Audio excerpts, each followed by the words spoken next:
and can I extend a warm welcome to the reconvening of the Falkirk Council, which was the meeting of yesterday, Wednesday, 23rd of June. And I've got to go through the preliminary areas within the agenda. The agenda was issued last Tuesday, 15th of June 2021. Hard copies of both agendas were delivered to all members on Thursday, the 17th of June 2021. A supplementary agenda was issued Monday, the 21st, advising of a deputation request in regard to item 7, headquarters site options. This meeting has been held remotely and the public are excluded. This is the 11th time that the Falkirk Council has met remotely, which will be the 12th today. The meeting is being live streamed and recorded. A video recording will be posted online shortly after the meeting on the Council's YouTube channels. I'll go to Mr. Moody to take the seder in at the very start. Thank you, Mr. Moody. Thank you, Provost. Provost Buchanan. Here. Deputy Provost Ritchie.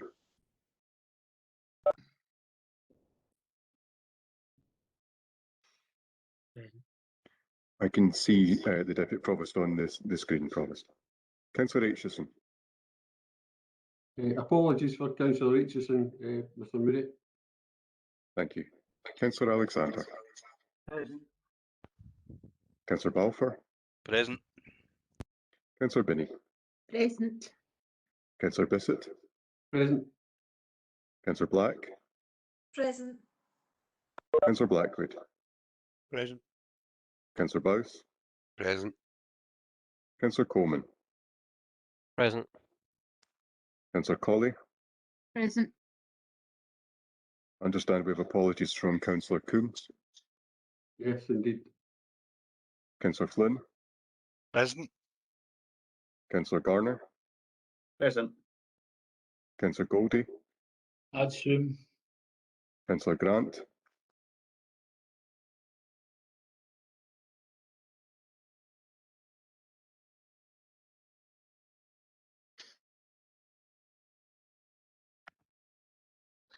I don't see Councillor Grant. Sorry, on the call apologies list from yet. Councillor Grant. Sorry about that. Thank you. Councillor Harris. Present. Councillor Hughes. Present. We have apologies from Councillor Kerr. Councillor McHugh. Present. Councillor McCluskey. Here. Councillor Meiklejohn. Present. Councillor Monroe. Present. Councillor Murtagh. And Shaw. Councillor Nicholl.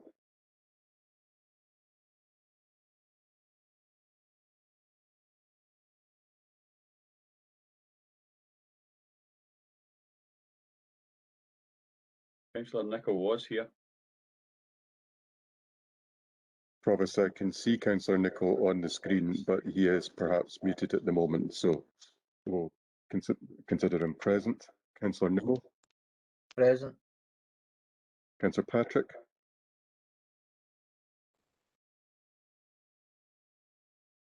He's there. Sorry, apologies, Yeah. present. And I'm here as well, Provost. Sorry, I missed you there. Councillor Reid. Present. And Councillor Spears. Present.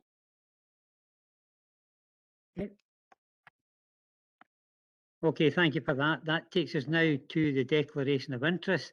And just for clarity, I'll read this out. Members should declare any financial and non-financial interest they have in any item of business at the meeting, identifying the relevant agenda item and the nature of the interest, realising that we're starting from item 8 today. So have we any declarations of interest for this part of the agenda?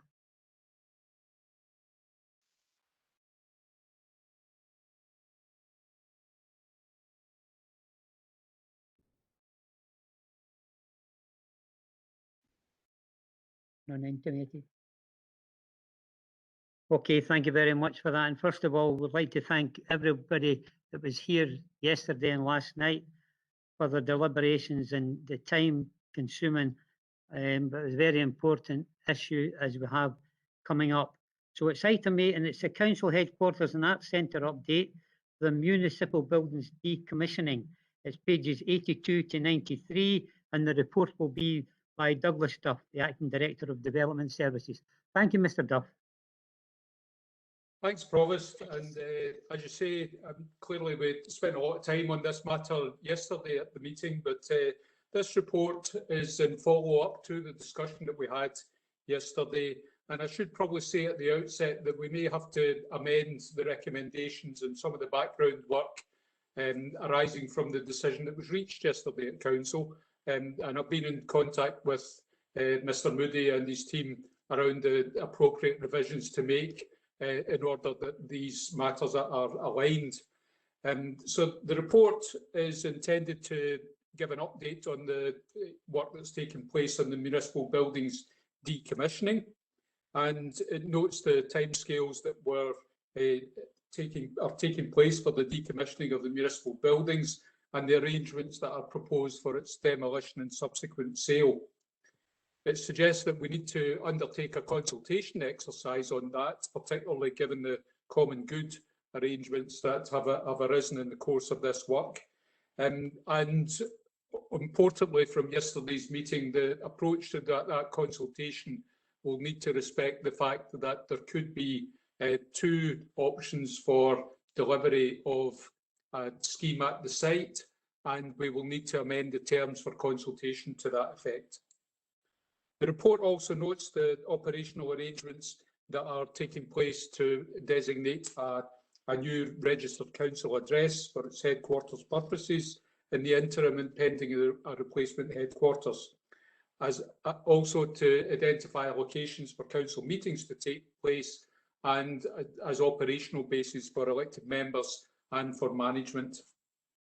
We also note the ongoing discussions taking place with the NHS over the acquisition of the West Bank Clinic. We give some background in the report to this process. Obviously, it harks back to the decision that was reached in September last year on the HQ project, and there was a report subsequently to the November executive meeting that declared the number of properties surplus, all as part of the office review and identified as a means to help its implementation. The executive authorised the rundown and disposal of these properties, and work has also been taking place to establish the interim office provision at Block 4 Central Park. We also have works lined up to take place at the community stadium and in time the new headquarters facility.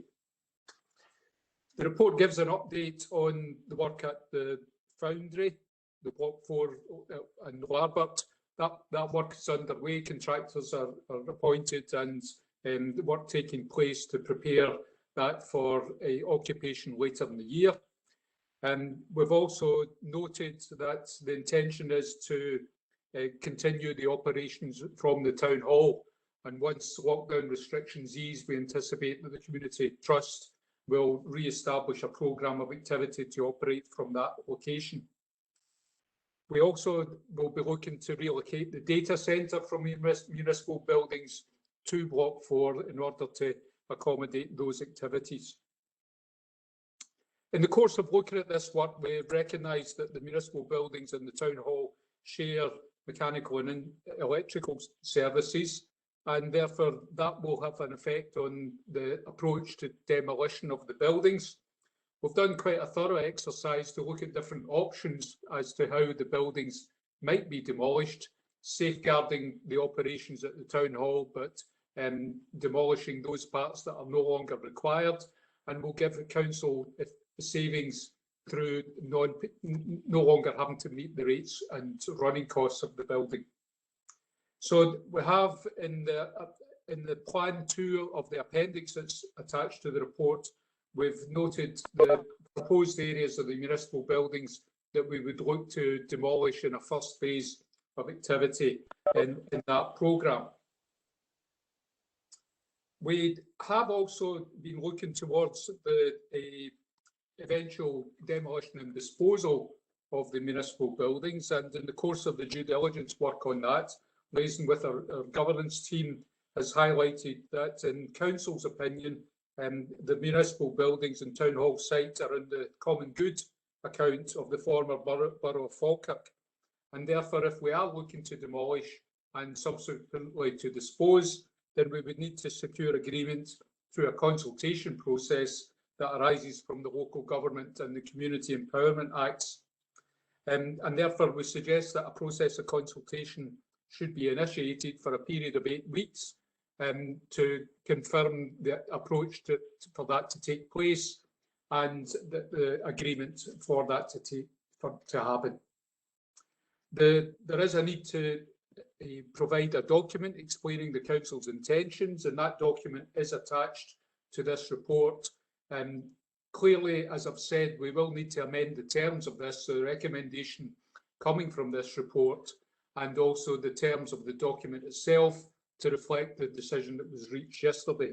And what we suggest is that the consultation would make it plain that the Council is considering 2 options, and dependent on the outcome of those options, it will look to dispose of either the whole part of the site or a selected part of it, contingent on the area defined for delivery of the office headquarters. So that would be made explicit in the consultation process and confirmed to people as its intentions. As part of the decommissioning, there's also a number of operational issues that we've had to attend to. Firstly, to identify a registered address for correspondence purposes, etc. And we suggest that that be identified as Abbotsford House. It's intended as a location where member services could operate, elected members could use as an operational hub, and there will be a senior management suite provided at that location. Obviously, we need to identify suitable accommodation for council meetings and the committees to take place, and we have been doing a search there and are founding on the studio space at the town hall as a location for these interim activities, and therefore we're proposing to continue there. In relation to some other issues, obviously members are aware of the intention to acquire West Bank Clinic, and we have got agreement with the NHS that we could proceed to acquire. We can have an agreement to demolish as part of the municipal buildings contract, if that's confirmed, and subsequently cooperate them in any disposal that's necessary for the site. We're also noting that the consultation process is mapped out relating to the municipal buildings would also be necessary for other common good assets, and we highlight Denny Townhouse as an example of a property that would need to go through the same process. We're not suggesting that that be initiated right away, but in the course of this work, as that becomes available, we would initiate that activity. In terms of the consultation relating to this, I've identified that we would initiate that consultation arising from this meeting and undertake a period of 8 weeks consultation to secure views from the community as to the council's intentions. We note the implications in the report. Obviously, the budget is set for the delivery of the project. We have been seeking advice from governance staff and external legal opinion over the approach to the disposal of the common good assets, and that's been noted. We also are attendant to the risks that relate to this activity in terms of the council not vacating the municipal buildings timiously and the ongoing running costs. Issues with the foundry not being ready in time, we have a plan there. And also any critical plant failure that might arise in municipal buildings. We continue to inspect those buildings to make sure they're able to be kept running. So in conclusion, we'd ask to note the work that's taken place, but importantly, to commence the public consultation on the municipal buildings common good assets. Happy to take any questions, Provost. Thank you, Mr. Duff. We'll go straight to the Leader of the Council, Councillor Meiklejohn. Thank you, Provost, and I do hope everybody is feeling a wee bit refreshed. It was a long day yesterday, but it was an important item that we discussed, and it's right that we take time over that. I appreciate everything that people were trying to do, particularly Councillor Reid, in trying to reach that overall consensus. However, we have an opportunity to come back to make a decision in September. This particular report is not unrelated to the previous one, but it's important to enable us to move forward and to have some of the practicalities of the decommissioning of the existing municipal building site done, and the due diligence that is required around that. I'm sure that while for many it will be an end of an era as we move out of the building, I think it also makes a clear statement of intent by the council that we are moving forward and we are making a commitment. It makes absolutely no economic sense to keep the building standing and it's not being used, nor no longer suitable as a working environment. However, recognising the need to continue the service to the town hall, it leaves us with only the opportunity to demolish part of the building, but that will bring a saving to the council and remove some of the liabilities, particularly around an empty building that can often come. So it is, again, it's the right thing to do at this time. Nature of the building use is in part the common good, and therefore there's a need to, under the Community Empowerment Act, carry out wider consultation.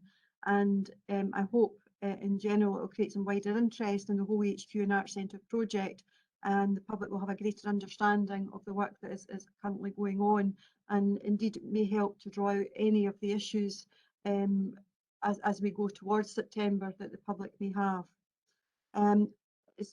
Therefore, within the papers, it's proposed that the net balance of the disposal of the municipal building site is used to assist with the cost of any new build, and the recognition that the Common Good Fund, which has taken a fair hit over the last few years, as well, wouldn't necessarily immediately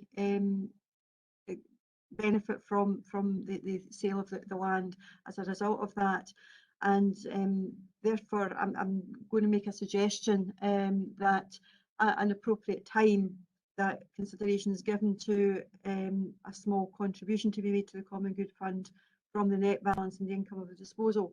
I do ever recognise that there was a change in the decision that was made on yesterday, and that will have an effect on the common good, and I think there is some alternative wording that Mr Moody has just to reflect that. It doesn't actually change the principles of what we're doing, but it just recognises that there's a consultation on the two options that will be made going forward. So I think this allows us to deal with some of the practical aspects of it and the due diligence that's required as we come out and exit from the municipal buildings, but it aligns very much with the proposals around new build as we go forward, but it also just gives a bit of credence to our decision making and our intent to move forward with proper working environment for our staff, but also the regeneration of our town centre. So I'm happy to move the report with the slightly amended wording. I don't know if that's been shared widely though with members, but just to say to yourself, I'm happy to move the amended recommendations and take in light of yesterday's decisions. Okay, thank you for that. We'll check before we bring in your seconder. We'll just check that members have been made aware.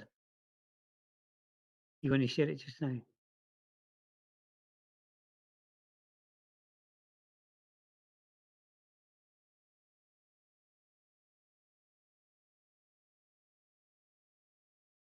Yeah, and Mr Moody will just come in just to clarify exactly where we are. Thank you.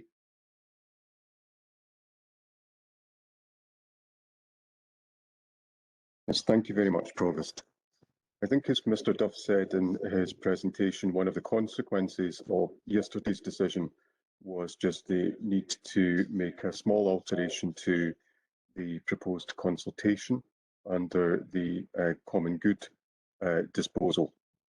And that would be to reflect the fact that there are now two options available, and both of those would be the subject of the consultation. So the impact of that in relation to the recommendation would be to agree to consult on the proposed demolition and, as alternative options, the subsequent sale of either the entire site if the new HQ Arts Centre is sited wholly on the High Street site, and the part of the site not needed for the HQ and associated facilities if the HQ and Arts Centres are split between the High Street and the current site. So it's essentially saying the consultation will be about the demolition and the two sale options which would arise consequent to the choice of the option which will be made in the September meeting. And also to confirm that the leader has suggested a short addendum, I think, to the end of the recommendations to that consideration is given at the appropriate time for a small contribution to be made to the Common Good Fund from the net income from the municipal buildings land disposal. Thank you for that clarification, Mr. Moody. Did everybody understand that okay? Okay, thank you. We'll now go to Councillor Meikle-John has moved the recommendations. Can we have a seconder for? Oh, sorry, Councillor Gardner. Thank you, Councillor Garner. I am just happy to second the report and reserve the right to come back in. Thank you. Okay, thank you for that, sir. So I'll go to Councillor Bissett now. Councillor Bissett, have you got any amendment? We've got amendment provost and would ask for a short recess on this to discuss it, but I'd just like to say a couple of things. I'm not quite sure why the leader of the council was thanking Councillor Reid for a consensus. The leader of the council had every opportunity to agree consensus yesterday with our motion, and clearly the consensus is only suitable when it's agreeing with the SNP.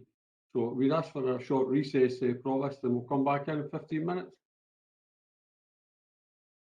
I'm quite happy with 15 minutes. Right, okay, 15 minutes recess. Thank you. Thank you. We'll make sure it's 15 minutes this time. Always do you want me to Yeah. explain? It'll take as long as it takes. Okay, folks, Absolutely. 15 minutes recess. Thank you on the live streaming. I'll go straight to Councillor Bissett. Councillor Bissett, you asked for a recess. Thanks very much, Provost. I think the comment of make sure it's not as long as yesterday is uncalled for, by the way. These things, asking for 15 minutes is a general position, and you never know how long these things are going to take, so that comment is uncalled for. We accept the amendment, Provost. I think it was very helpful to see that. And regarding the Common Good Fund, I'm glad that a consultation will take place with the people of the Falkirk Borough. Apart from that, the direction of travel, we've heard these things with the buildings going to be decommissioned and knocked down, and the town hall services kept as part of the municipal buildings. So we're happy to agree this, Provost. No particular problems.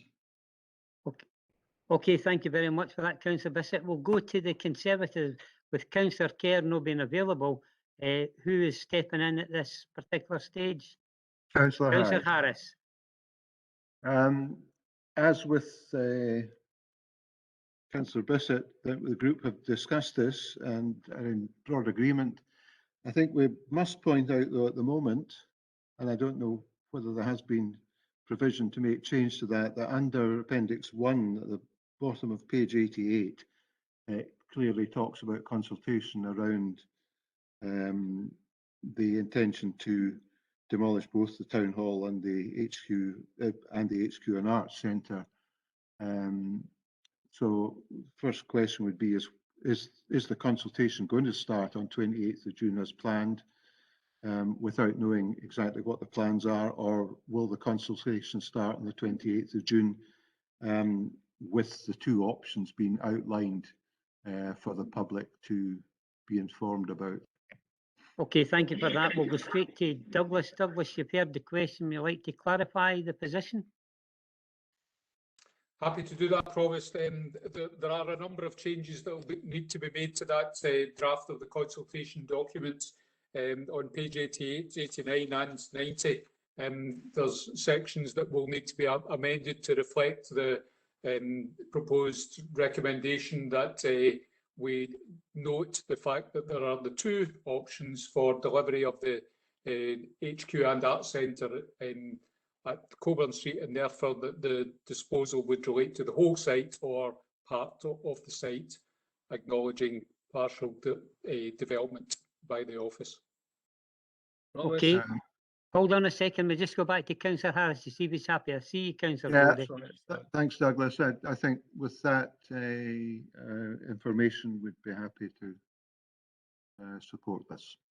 Okay, thank you. Councillor Goldie, you had a question? Yeah, I think I've got 4, Provost. I hope that's perfectly okay. That's Well, fine. the first thing I'd like to do is make a comment. Mr. Duff said yesterday the municipal building site was one of the most valuable, I think he said in the Central Region, or was it Central Scotland? And yet the leader of the council has said that there will be a small contribution made to the Common Good Fund. I'm sure that was a quote. If I'm wrong, she'll tell me, but I'll just repeat it again. The leader of the council said there will be a small contribution made. We don't know yet, she didn't say this, but obviously we don't know yet when that contribution will be made. It will be made sometime in the future, and sometime in the future can be a hang of a long time. And Mr. Moody will confirm, I think, that this, well, he might not confirm this, but the consultation obviously should only be in the former borough of Falkirk, because that's what the common good was for. It was for the people of the the former borough of Falkirk. And I would question, first of all, as I say to Mr. Moody, I think it's only right there for the consultation would take place there, because if you weren't involved in the Common Good Fund for Falkirk area, you might be able to say to hang with it and vote, give them the whole lot, or not take anything. But us who are privileged to represent the former borough would have to make sure that that consultation only dealt with the Falkirk borough.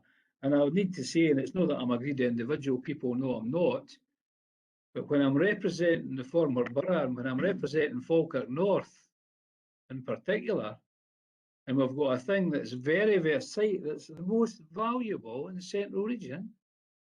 Central Region is a big place, and we're going to give the residents and the people who actually the money belongs to a small donation sometime in the future. So I'm not happy with sometime in the future, but I'm certainly concerned about a small donation. And I wonder if the leader of the council would, on reflection, consider removing that part about the small contribution, because I don't see why it should be small. I don't see that for 1 minute. Well, when the leader of the council is winded up, I'm sure that she'll clarify her position. So, any other questions? Oh yes. Provost, on the 6th of June 1944, as you well know, Eisenhower moved the greatest amount of men and machinery over the English Channel into Europe. And we seem to be making a hang of a job of this. We've got people going one way, people going the other, buildings getting knocked down. I would like to ask, is the move for the staff at Larbert in Block 4, is it going to be permanent? I mean, that is the question that we have to ask. Is that a permanent move? And whilst we're doing that, could Mr. Duff tell me what the rent was for the Common Good, Common Good again, for Block 4? Because Block 4 was a very prestigious building for us. And I know it was unlet for a long time. In fact, it wasn't let again until I was the Chair of Economic Development, though that I'm taking the credit for that. So the 2 questions, the other 2 questions to Mr. Duff. Is the staff move to Larbert permanent? And what was the rent that he would expect to incur if it was going to the market? Mr. Duff, can you come back on that, sir? Happy to do that, Provost. In terms of a permanent move or otherwise for Block 4, that will be a decision of the council. Obviously, we are looking to set up Block 4 to accommodate the needs of staff, but we have said that we will be building that new headquarters facility. We need to allow the operations for that facility to bed in. I mentioned yesterday that we're working on a desk space ratio of 0.5 desk to 1 full-time equivalent member of staff. We recognise that with the pattern of home working that's been taking place, it's possible that that ratio could drop to 0.3, in which case there could be a scope for more intensive use of the new HQ facility when it's there. And that could mean that in time, the requirement to operate Larbert or other offices around the area could reduce. And at that point, the council could reach a decision about whether it continues to operate from Larbert or any of the other offices that it has. So I wouldn't expect to be fettering a future council decision in this. The intention is to make up Larbert properly for occupation at the end of the year and allow services to get back up and running. But we do need time for things to bed in, and that could therefore in time be looked at by the council. In terms of the rental at Larbert, I think it was probably about 220,000 a year. Leslie might know for definite what that figure is, but at the time it was occupied by a major organisation, Thomas Cook. It had been fitted out and so on, and so the rentals are adjusted to reflect that. And therefore we would need to consider if there, what the effect of that will be on the rentals. But that was built into the financial plan when we put it together. Thank you, Rob. Provost. May I respond to that? See, here we are. I'm not going to dwell too long on this, but here we are. We're saying we're going to get to consultation in this document, and we're going to say if for instance the plan changes, which the one that we promoted yesterday is Labour, and I hope that is what happens. We don't know the size of the ground we're going to need. And if you're going to spend a hang of a lot of money, now surely to goodness, if I was moving temporarily to a house on a temporary basis, I would expect to spend X amount of pounds, knowing that I would be leaving that building. But I wouldn't spend a fortune and get a top drawer situation and then walk out and leave it. There are too many ifs and buts, Provost. We don't know if we're going to be here permanent. Surely somebody's got an idea. Come on, to be fair, I like to give people credit, and we've got some very clever people sitting the other side of the table there. Surely, goodness, somebody knows what's happening, because it must be a determining factor in what you put into the building. That's all. I'm not going to make the point. Okay. As I say, I hope that the leader of the council would take on board the other thing. Okay, thank you very much for that, Councillor Goldie. As you know, we've had a motion moved and seconded. We went to both the Labour group and the Conservative. They're happy to agree the recommendation, but we'll go to questions then at the moment. I think Councillor Reid wanted in at that particular time. Can you hear you, Councillor Reid? You can now, Provost. Thank you, sir. Thank you. Just another question about the Common Good Fund. The map with the report does not include Killen's house, and the officers seem to be somewhat silent as to the future of that building. Could they elucidate what the future holds for it? Mr. Duff, can you respond? Happy to do that. Killen's house has been on the market for many years. We have sought to achieve occupation of that building. The common good nature of the title does have its constraints with it, and therefore there is a possibility that that could be marketed alongside this property. We've not proposed to undertake to delineate that as part of this consultation, but it could be in preparation for marketing. Once that's settled, we could undertake that and include that as part of the particulars for sale, but we'd need to go through that process. I just thought it might be convenient to do it now rather than wait, but I won't argue with a qualified officer on that point. Yeah, well, I mean, it's a helpful point to make. It's something that we can consider at the perhaps at the next stage. I think we wanted not to cloud the issues too far by inserting it at this point in time. Right. Okay, thank you, Mr. Duff. I wonder, Provost, if I may make a point. It's a historical point, really, but this the house that stood in the current municipal building site was called West Bank and was owned by the Nimmos and was acquired by Falkirk Town Council in 46. Largely because when Bill Nimmo, who later worked for Russell and Aitken, went to war, he left the house, mother, father, 3 brothers and a daughter, sorry, 3 brothers and a sister, and came back to find only his sister still alive. 2 sons were killed during the war in battle, and his mother and father, who were supporters of the Argylls during the war, both died during the war. In fact, the father and mother died before the 2 sons died, so they didn't know the boys had been killed. I'm just casting my mind forward, Provost, as to when this may be the site of a building of some kind, if the name Nimmo and the word West Bank could be preserved for all time. I know Bill's son has been in touch and asked that that be the case. Thank you very much for that information, Councillor Reid. I'm sure that that will be looked at very positively. Okay, then, once again, to clarify, we have a motion moved and seconded. We've got no division for any other groups, so there should be no real debate. But I see that there's 1 or 2 hands up. With Councillor Alexander. Councillor Alexander, did you have your hand up for a question?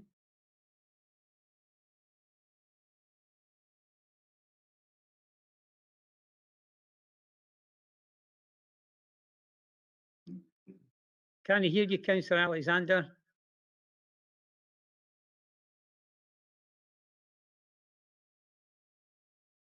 I know that.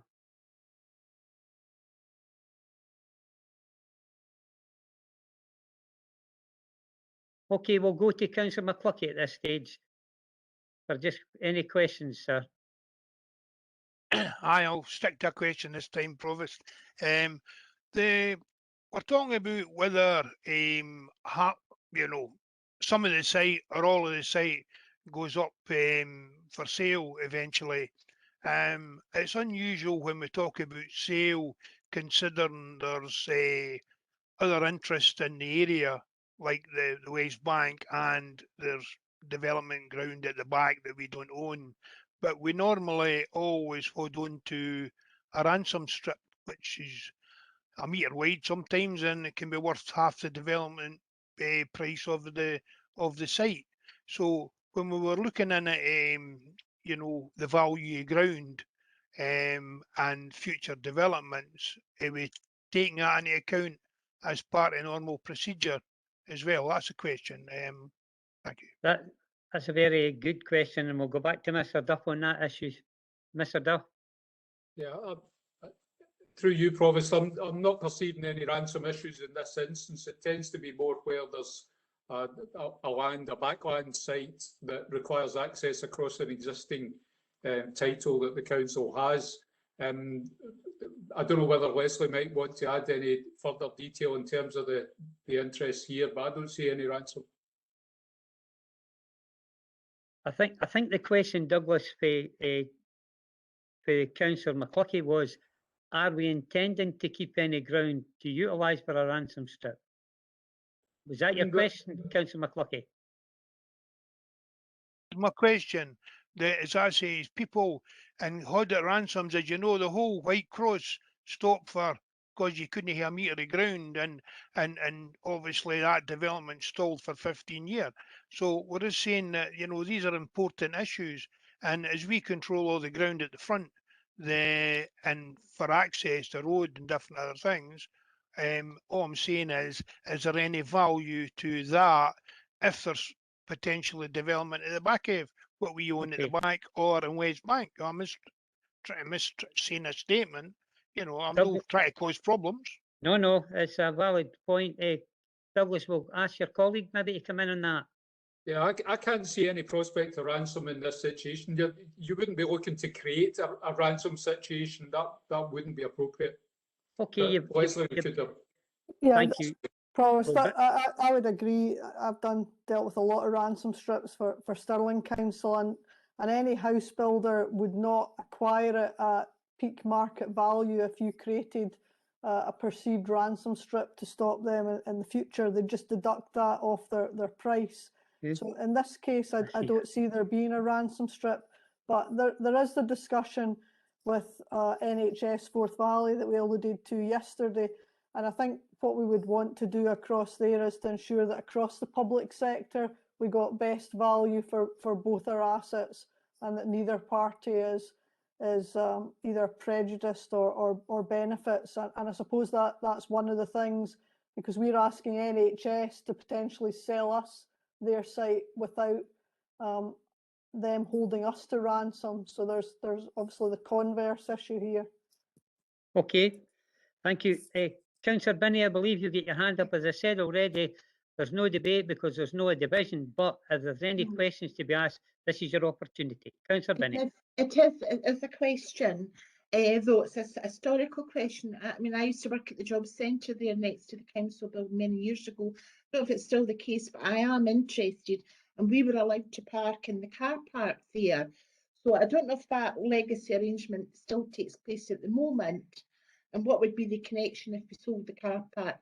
I take it that's low level, it's not strategic really as much, but it's perhaps a consideration. Okay, that's another valid question. Who's coming in, Leslie? Yeah, yes, Provost. Happy to come in, Provost. So we are having discussions with DWP. As you probably know, Councillor, Hearn House is actually owned by a private property company, and DWP are the tenant. But we are having discussions with DWP as the tenant, because you're correct, they have a number of permits to park in our car park.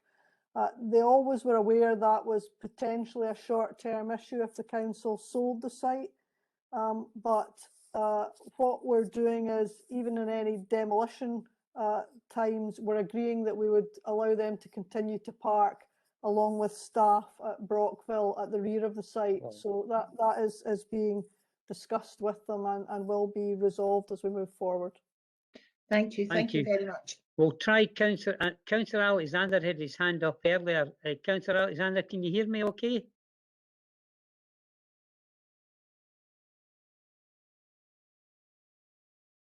Glitch in the system. That's it. Yeah, I can hear you, Councillor Alexander. Have you any questions at this stage, sir?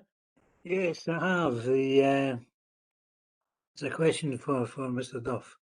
Thank you. In relation to the sale, the potential sale of the site, and it's to ask him if, as some of us suspect, the consultation will come back and be misused by the opposition in terms of the interpretation of it, and we have only one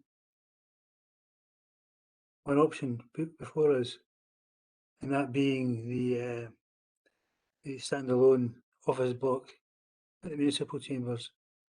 Because we've heard, for example, from Alan Nimmo, who passed a comment a few months ago, that this is the correct site and this is where it will be built, namely the municipal chambers site. So I'd like to know from Mr. Duff what would be required in terms of the consultation to ensure that didn't happen.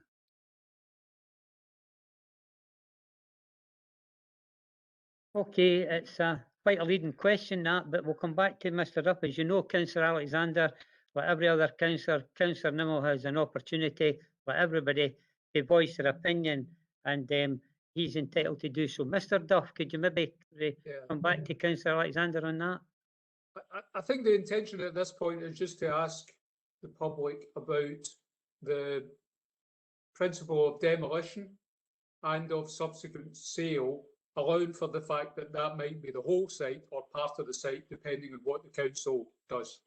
So when we'll prepare a report on the outcome of the consultation, and that will give the results based on the page 90, you see the questions that we're proposing to introduce there, which are asking people whether they agree to the demolition, and obviously that there will be the subsequent disposal. And they'll give any additional comments and they'll give their name and address. We will ask them that point about whether they agree to the disposal of the whole site or the partial site. So we'll have that question there as well. But we'll bring a report back on that, and then it will be for the council to determine what happens with the disposal in full or in part. Okay, thank you, Mr. Duff. Okay, it's an opportunity to come back to, as I said, everybody's agreed to this. We'll go back to Councillor Meikle-John just to sum up and maybe to clarify if she wants to in relation to the questions by Councillor Goldie and to what she had said in relation to the Common Good Fund. Councillor Meikle-John, thank you very much. Thank you, Provost. Just in summing up, you know, I know that we have to go through this process, but sometimes it feels as if we make things hard for ourselves at times.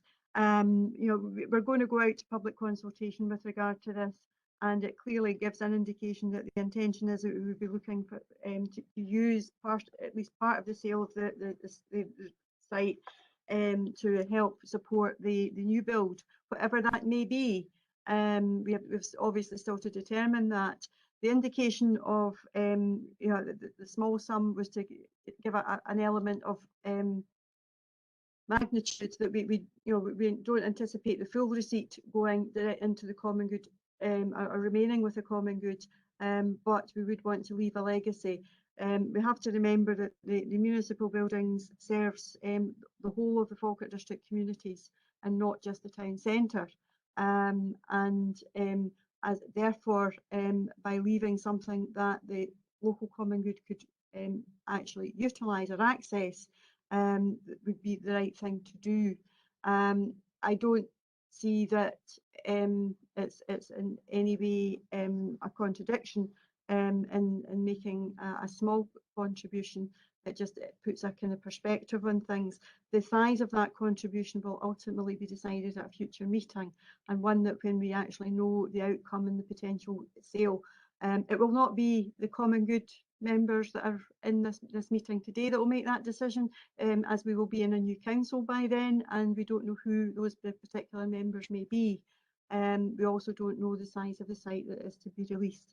But I think overall the paper, notwithstanding that aspect of it, gives a clear indication of the progress that we're making with regard to repurposing the buildings that we've got in the short term, and in the longer term decisions around our main building is still to come. But it gives us a way forward. It really is more a technical report than anything else. And I would have thought that it wouldn't have been as controversial as it appears to have been. And I think some people are just trying to revisit some debates from yesterday. So I hope that gives a bit of clarification. But other than that, I am happy that we approve the recommendations. Okay, then we agreed the recommendations. Agreed. Agreed. Agreed. Thank you very Agreed. much. That takes us to item 9 on your agenda today. It's Falkirk Community Trust Project Plan and Service Structure. The report is by the Chief Executive and it's pages 94 to 114 on your agenda. Thank you, Mr. Lawrie. Thank you. Thank you, Provost, and good afternoon to all. There are 3 elements to this report. Firstly, it sets out the detailed project plan requested by the Council when it decided to bring the Trust back in-house at its meeting in January of this year. Secondly, it deals with a number of charity and company law matters relating to the winding up of the Trust. And thirdly, it sets out proposals in relation to the positioning of Trust functions within the Council service structure. And I'll deal with each of these issues in turn. So the report that was presented to the Council in January of this year advised that significant non-recurring work would be involved in transferring the services provided by the Trust to the Council. The scale of that task is considerable, and I think that's probably demonstrated by the project plan which is appended as Appendix 1 to the report today. Nevertheless, good progress has been made by officers of the Council and Trust colleagues in taking that forward.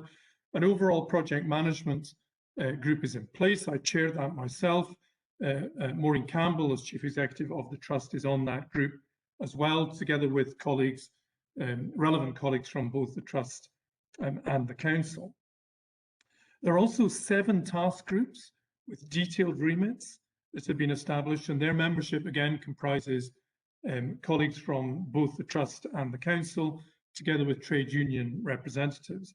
And these are listed at paragraph 4.2 under the thematic areas of people, finance and governance. I'd want to acknowledge at this stage, Provost, the excellent work done by Council and Trust colleagues in taking this work forward. I'm very grateful for that, and particularly in the circumstances for the very constructive approach adopted by Trust representatives.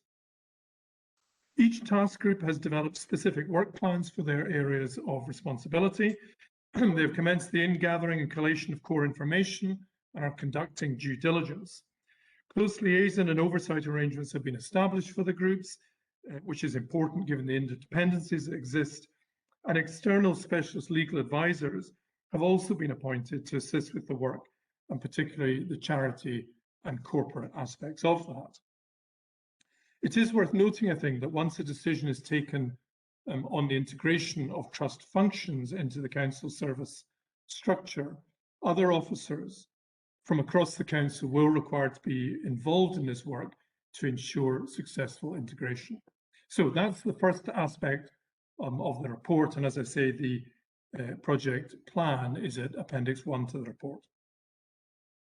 The second main element of the report deals with various charity and company law matters, including the winding up of the Trust, the issues associated with that, quorum requirements in relation to the Trust board, and the position in relation to the trading subsidiary company. As was noted in the report presented to the Council in January, the Council is the sole member of the Trust, and the recommendation set out in paragraph 2.12 seeks authority for myself as Chief Executive to prepare and execute resolutions on the part of the Council as sole member. Such resolutions would relate to the matters detailed in paragraphs 4.5 to 4.11, which I have mentioned. Paragraph 413 to 416 of the report relates to councillor directors on the Trust board, the current position in relation to these appointments and the further actions that are required, which I think are broadly self-explanatory. The third element of the report relates to the service structure. And following the agreement of members on the 24th of March to the recommendations in the structure report, consultation has now taken place with the Trust on how the functions of the Trust should be integrated into the Council service structure. And the response from the Trust board to this consultation is attached at Appendix 2. Members will note from this response that the Trust board are of the view that all Trust functions should be retained together and integrated into one single service of the Council, namely place services.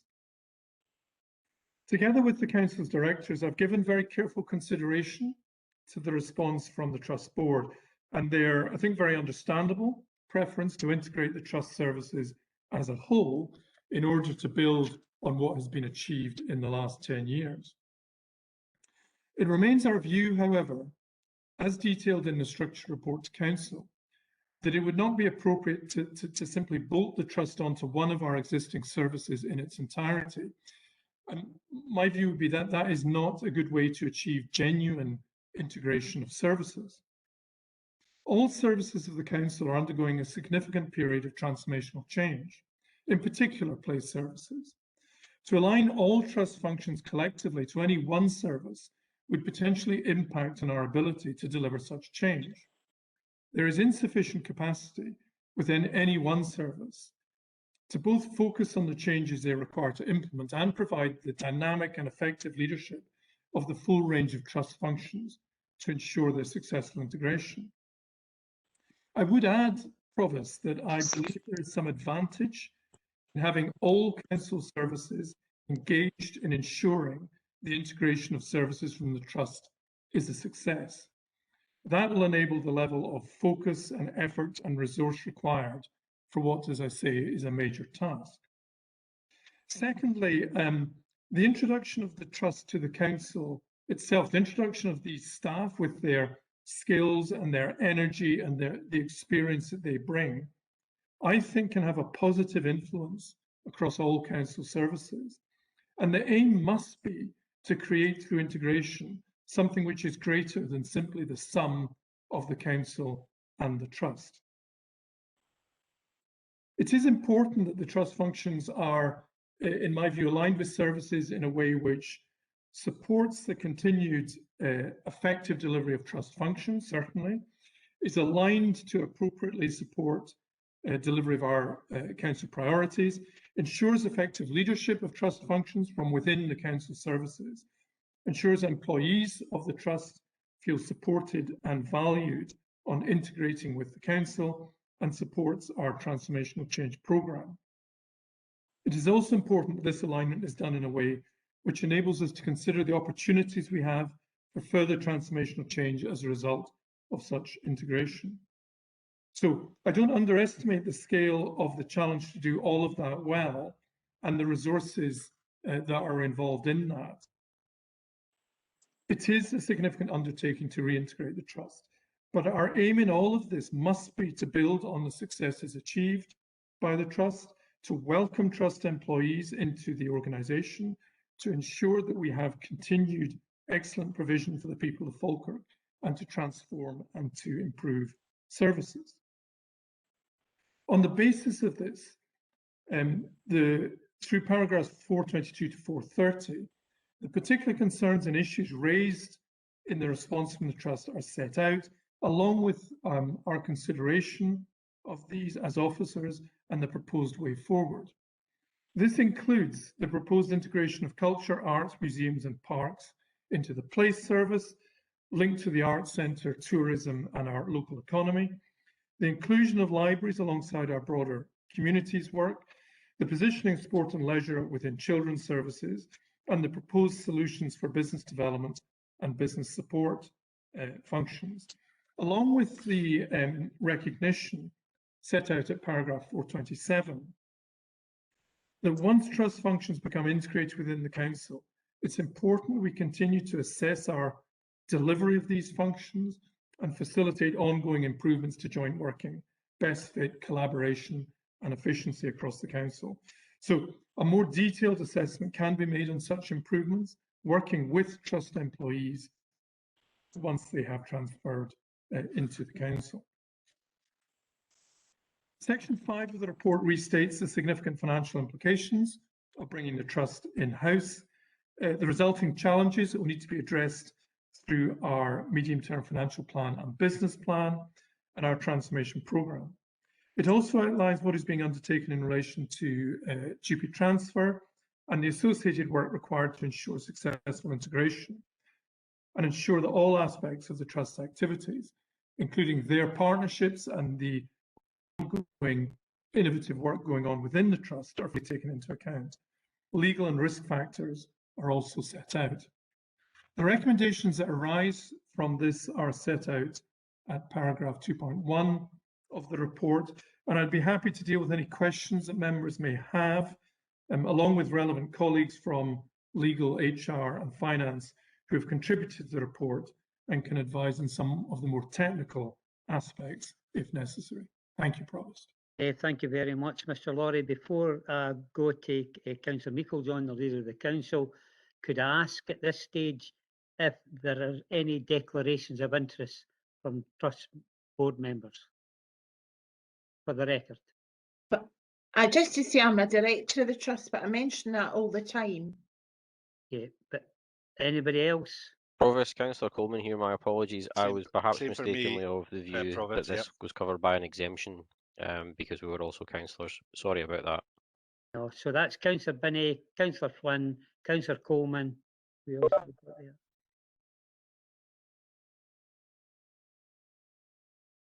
Provost, Councillor Councillor Spears is having has his hand It's up. his He hand. Okay, Councillor has some Spears, audio issues.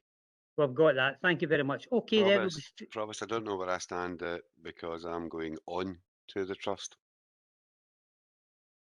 Councillor Bowes, so I'll just clarify with Mr Moody on that issue. Thanks, Provost. Councillor Bowes is asking, he's going on to the trust, so is there an issue of him declaring an interest at this stage? I think it's helpful to have that interest noted, Provost, because Councillor Bowes has already been advised to me as a member coming on to the trust. Okay, Provost. thanks for that clarification. Who else is here? Provost, sorry, I'm hiding here. Provost, I should declare the fact that my son is currently employed by the trust and will be returning once again to the council, having started with the council beforehand. Okay, Councillor Patrick, that's been noted. Okay, thank you. We'll go straight now to Councillor Meiklejohn. Thank you, Councillor Meiklejohn. Thank you, Provost. Firstly, it would be remiss of me not to acknowledge the recent statement from the Trust in relation to the departure of Maureen Campbell as a Trust Chief Executive, and to take the opportunity to thank her for the huge amount of work over the years, both as an officer of Falkirk Council and Chief Executive of the Community Trust. Maureen has been involved in helping develop significant projects and events that has helped put Falkirk on the map, the example being the Big in Falkirk. And of course, there's not the insignificant work of the transition to the Community Trust. And I would just like to wish her well for the future and whatever is next. And I'm certain that Maureen has much more to give. As a member's decision in 2012 was made, which again was not unanimous, but a democratic decision, was to put our culture and sport and leisure services into our trust. Similarly, in January 21, that decision was to bring the trust back into the council.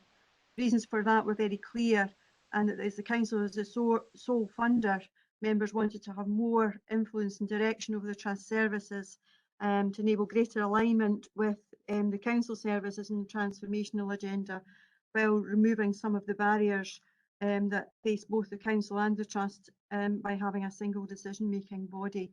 That decision has been taken, and now is the time that we need to move forward. What we have to decide is now is where the trust services best sit.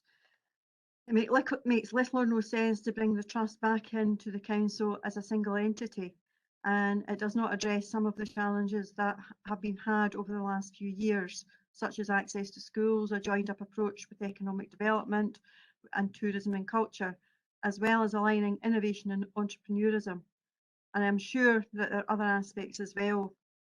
It's also not meant to be a criticism of the trust, but as an arm's length nature of it, we did try to improve things and bring it closer to the council 2 years ago, but the outcomes we anticipated were not easily achieved as a result.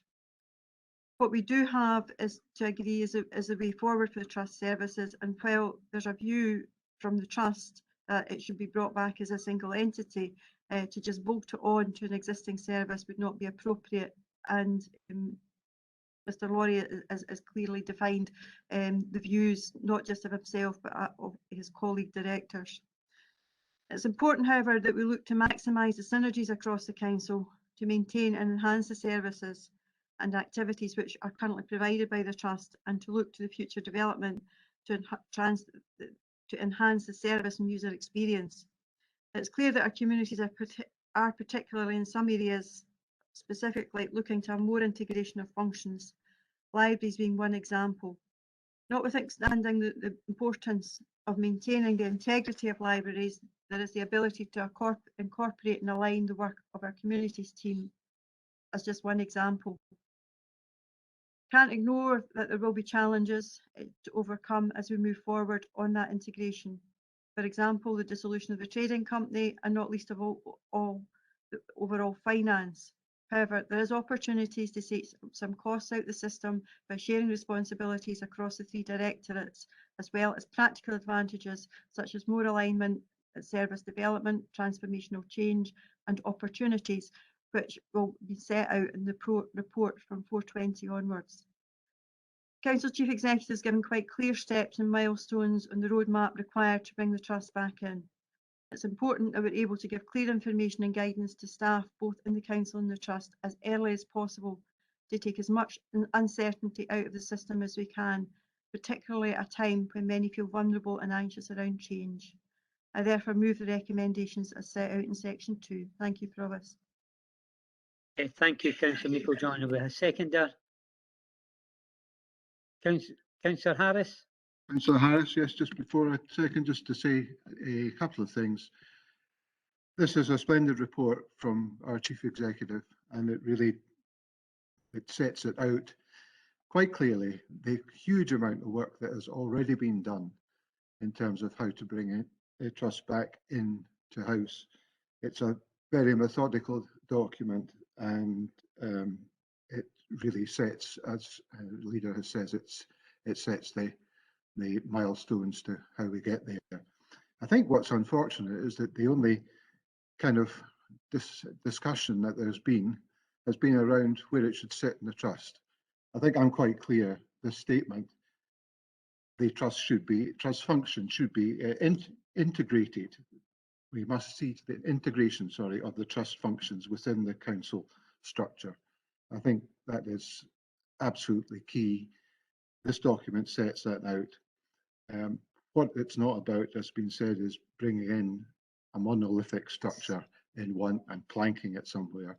We know that won't work for the reasons that we're not going to get the transformation of services. As a group, we've discussed this, and I'm happy to support the recommendations as set out at paragraph 2.1.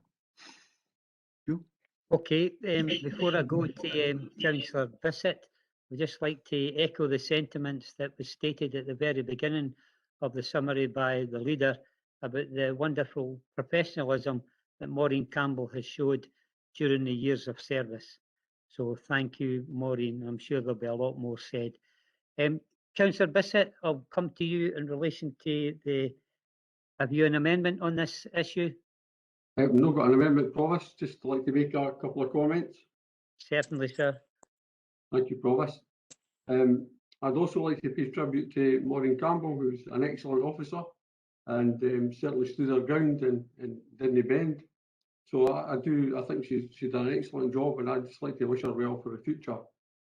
I'd just like to, Kenneth Laurie said that the council made the decision. Yes, the council made the decision, but 2/3 of the council made the decision. The Labour group didn't agree with the proposal, so I'd just like to put that on record that the Labour group didn't agree with the proposal. So yes, a democratic decision was taken, and we are where we are now, and this comprehensive report certainly moves things forward, and we'll have to just adapt to that, and I presume that talks will still continue with the trust. But I would like to ask for assurances that everyone will indeed TUPE over, and that there will be no compulsory redundancies. I'd just like that clarified, and perhaps a year down the road we might be looking at compulsory redundancies, and I would like that assurance for the employees out there who are nervous and that they might be out of job. Okay, well, that is a major issue, and we'll go back to Mr. Laurie if they can clarify the position. Mr. Laurie? Sorry, I wasn't finished. My phone rang there, so I was trying to switch off.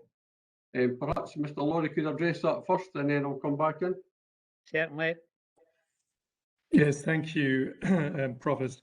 And the position with TUPE is that all officers in employment at the time of transfer, regardless of their grade, have the right to transfer to the council under TUPE. And also seasonal staff and temps have that right if they're in employment at the date of transfer. And it's very clear that the council will have an ongoing need for seasonal and temporary staff. The council, of course, is clear that it doesn't support compulsory redundancies. That's been made clear on a number of occasions at budget meetings and other meetings, and that continues to be the case. And all employees coming in from the trust will clearly have the same protections as those that work for the council at the moment. Thank you. Councillor Bissett again. Thank you, Provost. I'm comforted by that, and I'm glad that's put on record. And also, I hope we can try and claw back the 1 million plus that we've lost in rates. I'm sure the transformation will be looking at all these things and trying to compensate for that, but it'll be a difficult task. But nevertheless, it'll have to be looked at. And I was glad to see that the Falkirk Community Trading Limited is going to be looked at, and that we'll buy the shares on that and we'll bring it back in again, because that's been a problem for a long time. I don't know a great deal about it, but I know it was certainly problematic. And I just wondered as well, another question is that what if Oscar don't grant consent? Will that be a problem? And the final point I'd like to make is the decision to put library services under housing. That seems to be quite contentious, and perhaps it's something we can address. And Provost, just to say, we might need a short recess to discuss the matters on the structure. So I've just given notice of that. But apart from that, we are where we are, and we have to try and move forward with this. Thank you very much for that. Okay, thank you, Councillor Bissett. We'll go back to Mr. Lawrie in relation to Oscar and the issue on the libraries. Thank you, Provost. In relation to Oscar, as the council know, we've appointed external legal advisors to support this to us through this process, and they have not flagged this as a significant risk at all. So we're reassured by that. What I would say is, I think the critical matter for Oscar is likely to be the residual charity assets. And if there are residual charity assets, that they should continue to be used for charitable purposes. Some members may recall that at the time of the trust being created, most assets were not transferred to the trust, so the properties weren't transferred, nor was the museum collection. So what was transferred comprises equipment, furniture, computers, vehicles, library books, amongst other things. And at the time, that was valued at £5 million. So that was in effect a figure owed by the trust to the council. And the legal view is that as long as the current value of these assets is no greater than 5 million, then there will be no issue with residual charitable assets, and therefore we see no reason for Oscar to have any concern about that aspect of the transfer. In relation to the libraries, I think it's a really interesting point that, libraries do play a really important part in our communities, and clearly much of that is based around their core purpose, and the fact of that core purpose was very much emphasised in the letter from the Trust. But I think that the challenge for us, and the reason for bringing it into the communities team, is ensuring we're making the maximum use of these library resources in terms of how they can support communities. So we did give that matter very careful consideration, but our view was that by bringing libraries into the community section, we both enable important links with other aspects of that section, whilst also preserving, being able to preserve the core function of the libraries. Thank you, Provost. Thank you. I'm going to go back to Councillor Bissett. Just to clarify exactly what you meant by you're looking for did you ask for a recess? Provost, as the debate goes on, there might be certain aspects where we might need a recess to discuss. And clearly we're disappointed that the Trust came back in-house, and like other people are disappointed, so we thought it was the wrong decision. Right, well, the issue, let's clarify where we are at the moment. There's been a motion moved and seconded. It was seconded by the leader of the Conservative at the moment, and then we come back to your good self to see if there was any amendment. There's no amendment forthcoming, but we'll go to questions then and get Councillor McCloskey you wanted in. Yep. Provost, there might be an amendment if we have a recess. I think that's what I'll say. Right. I probably should have clarified that. Right, Could we hold on a have- second. Hold on a second, please. Right.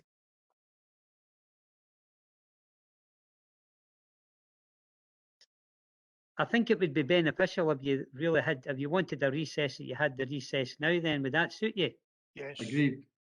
Okay, we'll have the 10 minutes do. Yes. Aye.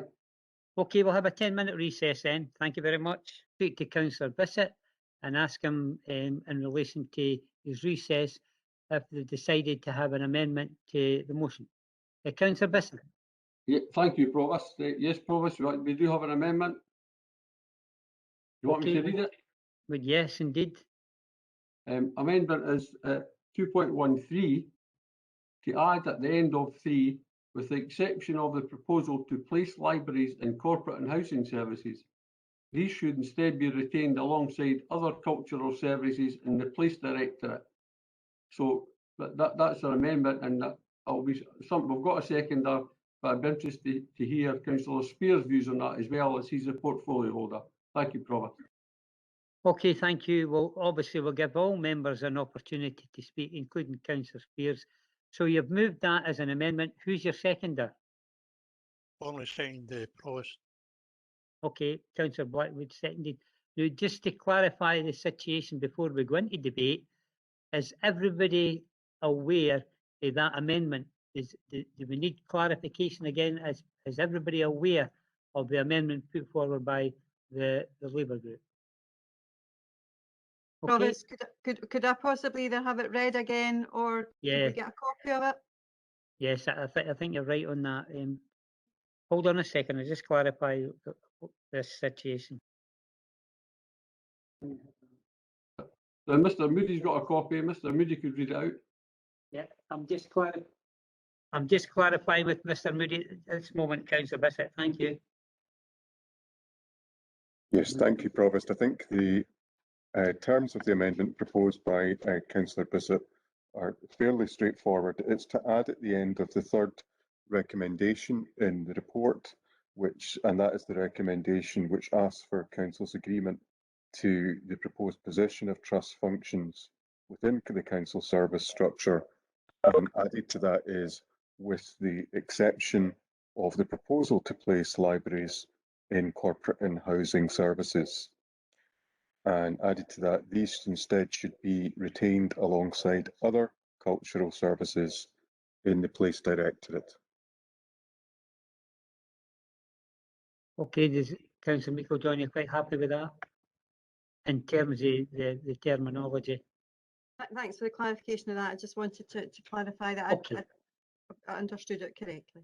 Okay then, right, let's just stop for a second just to go back. We have a motion moved and seconded to agree the recommendations. We now have an amendment by Councillor Bissett, seconded by Councillor Blackwood. You've had the amendment clarified. So we're going to open up for a debate on this issue now. Provost, Anybody like? before we do, can we get some kind of explanation from the Labour group as to why they've adopted this position? It just seems Well, to be the fact of the matter is that there'll be an opportunity for Councillor Bissett to, if Councillor Bissett wants to come back on that at this particular moment in time, we can ask him. Councillor Bissett, there's been a question posed in relation to your amendment and what's the thought behind it. So you have an opportunity to say, we've put the amendment forward, carry on the debate, or you have an opportunity to address the situation. Well, thank you, Provost. I think it's fairly straightforward. It's a no-brainer. Libraries should be under cultural services. And I'll just quote for Mrs. Campbell's a paragraph from her letter. The decision to separate library services from cultural services has caused very specific concern. Libraries play an important role in the cultural landscape. While book borrowing is declining, libraries continue to confidently articulate the intrinsic value of reading, listening, and understanding. They're also centres of activity that promote the values of narrative, stories, chat, and bringing words to life. The proposal to separate library service from culture services overlooks this valuable insight, and we have concern that the core service will be undermined in corporate and housing services, transforming library buildings into outposts for a range of support services to the detriment of their primary purpose. it is important that we protect the integrity of the libraries to protect our community engagement and maximise the well-being of the communities we serve. I think that kind of sums it up, Robert. Okay, thank you for that. Now, listen, we're going to open the debate. Councillor Meikle-John, I know that you want to come in, but you will have an opportunity. But we've got Councillor McCluckie who has his hand up, and then we'll come back to your good self. Councillor McCluckie. Hey, thanks, convener, for letting me in. Clearly, you're right. You've heard the statement just earlier on today. We've heard statements praising Mrs. Campbell, what she's done, and to obviously to get libraries into such a prominent position, as I says, and a recommendation was to keep them in place, and it has been totally discarded up to the fact that we brought it in there, and I find that shocking. At the present moment in time, you're talking about putting it into housing. Now, I don't know this unless this is another way of trying to get the rent payers to pay for library services, but I don't see any benefit at all. Previously, it's the worst place you could put it. I mean, it could have been argued rather than placed to say it could have went into education, because they were trying to put libraries into schools. And we've also, as such as in Sloman, we're moving the library hopefully up to the community centre to be in a centre, and that was under schools. But certainly a part of culture being in the place section would be the best position. So quite rightly, as I says, we've put this proposal forward. I've got 3 neighbourhood officers missing at the moment in my ward, right? They have a very difficult and hard job to go. We're back into the growing season, and they're getting grief going round there telling people to tidy their gardens up or get the grass cut. And what we're going to go and do now? Are we going to get them to deliver a letter and say, by the way, you've got a book overdue at the library? You know what I mean? It's ludicrous. It's laughable to turn around and think that this comes under housing. Housing has a lot of things to do. They've took over the community side and all these with the grant funding and different other things. They've got a whole lot of catch up to do and work to do and important work to do. And I think that taking an extra thing would be too much for them.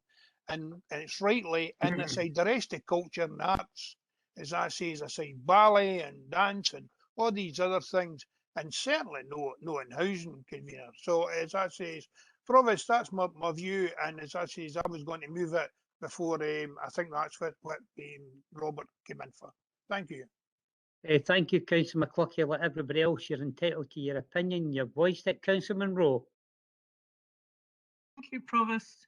I can understand that the anxieties of the people within library services, but like everything else, there is an evolution going on, and in many parts of the country already, libraries provide a much wider function and a much more community engaged function, because the traditional book borrowing service is no longer as popular as it was, and we ought to embrace the fact that we can actually enhance that service and use it in new and different ways to bring people into libraries. And I believe in Edinburgh, you can even take your dog in the library, or in some of their libraries these days.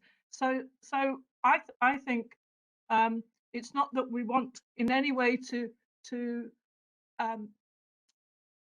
take away from libraries. We just want to add to them and to make them places that more members of the community will meet in, and particularly people who otherwise wouldn't get out during the day. So I think we need to actually embrace the change. Thank you.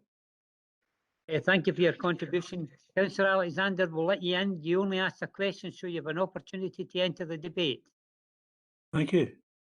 Yeah, I agree 100% with Councillor Monroe. It's not very often we've said that recently, but the vision for libraries under the Labour amendment is yesterday's amendment. It's yesterday's vision.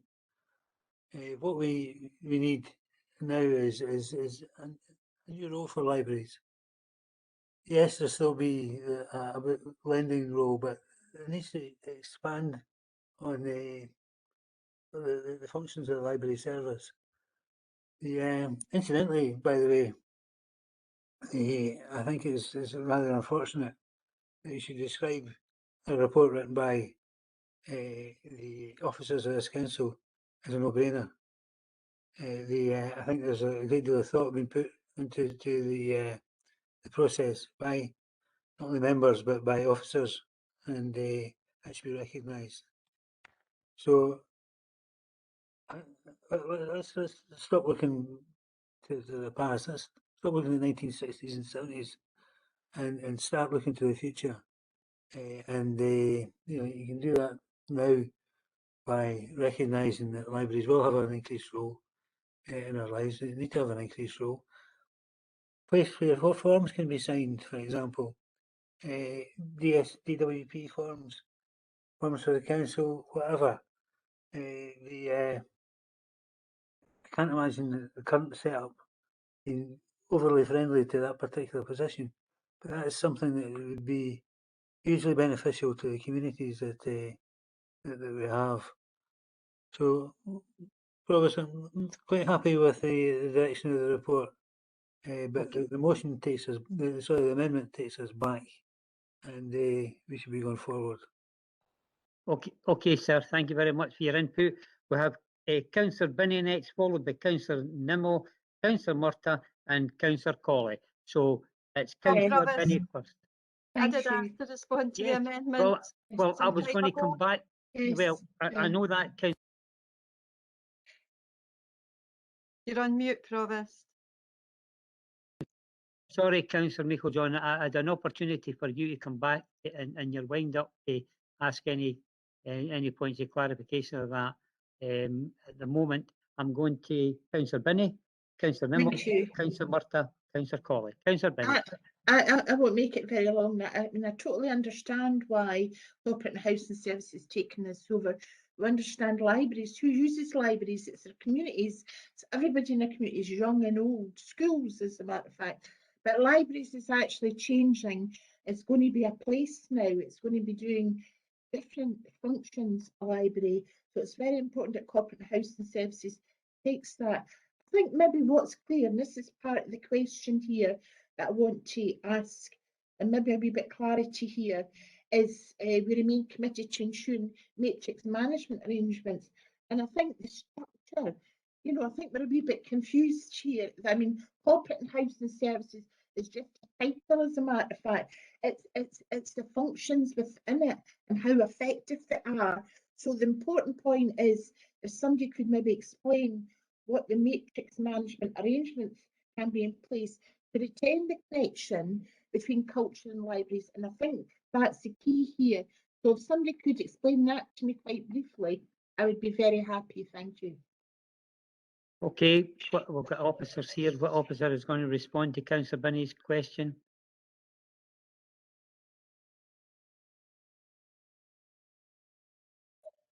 Provost, I'll come in. Sorry, my camera was off. I hadn't realised that. Yeah, I mean, we have a number of matrix management arrangements in the council already relating to business support and health and safety, the Council of the Future work, and this is where, although an officer or officers might be in a particular part of the council, part of their management they have linked to another section or another area, so they might be managed from one part of the council and based in another. And I suppose that from my perspective, matrix management is all about helping to break down silos in the council. I mean, we're one organisation. So although we are recommending particular locations for elements of the trust functions, and we've set out reasons for these locations, that should not take away from the ability to, for existing strong relationships between different parts of the trust to continue across the council. So matrix management arrangements will help take that forward as we move forward. And I think the point about libraries being in with other community services is that then enables a broader use of libraries, more engagement. But the hope would be that that would actually support the core functions of the libraries and not take away from them. Thank you. Thank you. Okay, thank you. Councillor Meikle-John, I'll apologise. I didn't know that you were just wanting for a clarification or a question. So, sorry, Councillor Nimmo, I'll let the leader in. I just didn't. Sometimes we don't hear really well here. Sometimes the voice goes. So, Councillor Meikle-John, thank you. Thanks, Provost. All I wanted was the opportunity to be able to respond to the amendment, and I will restrict any comments to that. Firstly, we need to understand the council's moved on, and this is not the proposal to put libraries in with housing. It's communities. Communities are something that's evolving, and it's more than housing, and quite rightly so. It's evolving around our community empowerment, community engagement, and that sense of placemaking. And our libraries can play a key role in that. And we have the right skills within there to be able to move that on. We know that libraries, as has been said by others, have evolved as well, to take light of that people are using libraries in different ways. They're using books in different ways. There's more available online. And the Trust have continually reminded us about the lack of footfall in the libraries, the lack of use in libraries. And by being able to put additional services in there, then that are aligned with the whole role of the library about the information searching, etc., then that gives us a real opportunity. People are also under a misunderstanding of the, we're going to have housing officers running libraries. Library staff will transfer across along with all the others, and we'll have, we will be bringing these skills in, and these will help develop that. Going back to the consultation that we did probably in September last year, that there was a real desire to have that hub aspect as close to communities as possible, and our libraries will enable us to do that. So it's a wee bit disappointing that people are under this misapprehension that it's going to be just housing. Communities are much broader than that, and we need to recognise the changing view of the council, and we could actually make our libraries very successful by being able to have that broader view about how they could be used. Thank you, Provost. Okay, thank you. That takes us back to the order of service here, which will be Councillor Nimmo, Councillor Murtagh, Councillor Colley, Councillor Spears, Councillor Balfour and Councillor Reid. So we'll start with Councillor Nimmo. Thank you, sir. Thanks very much, Provost. I'll try and be as quick as possible. I did have a number of points to raise, but I think my Labour colleagues have raised most of them, which leaves me with just the one point or the one question to ask. Can I just say that I was disappointed to receive the email from Maureen Campbell the other day, just detailing the fact that she's no longer going to be involved in the council or the trust. Now, looking at the report, it goes to quite great lengths to detail the fact that we're transferring the trust employees by TUPE into the council. I would just like to know what measures and what discussions took place with the trust chief executive to try and accommodate her within the council structure. What positions were actually offered to her, if any? Aye. Okay. Question, Provost. Thank you. Obviously, you're no party to any private conversations or private information in relation to any employee, but I'll go back to Mr. Laurie to see if he can deal out any information in relation to your question. Mr. Laurie. Thank you, Provost. And all I can say really is that the release of senior officers or the departure of senior officers is a matter for the trust at this stage. Clearly, all officers, as I've said, have TUPE rights, but there's been no discussions about structure, the positions people would have, because until the decision is made today, we don't know what the structural arrangement will be. So it's really a matter for the Maureen herself and the trust. Okay, thank you for that. We're now, it's, the next is Councillor Murtagh, followed by Councillor Colley, Councillor Spears, Councillor Balfour, Councillor Reid and Councillor Goldie. Councillor Murtagh, thank you. Gosh, that's quite a list, Provost. I'll try and be brief. I'm glad the Leader of the Council was allowed to come back in there and clarify some points in the amendment, because I do think it's really important that this isn't characterised as a move to housing. And I think that the Chief Executive spoke in his remarks about the massive change that all departments across the council are going through, and the real importance of breaking down silo working, which was one of the reasons, in fact, for bringing the trust back in, because we need to be integrating everything that we do and moving forward in a very different period.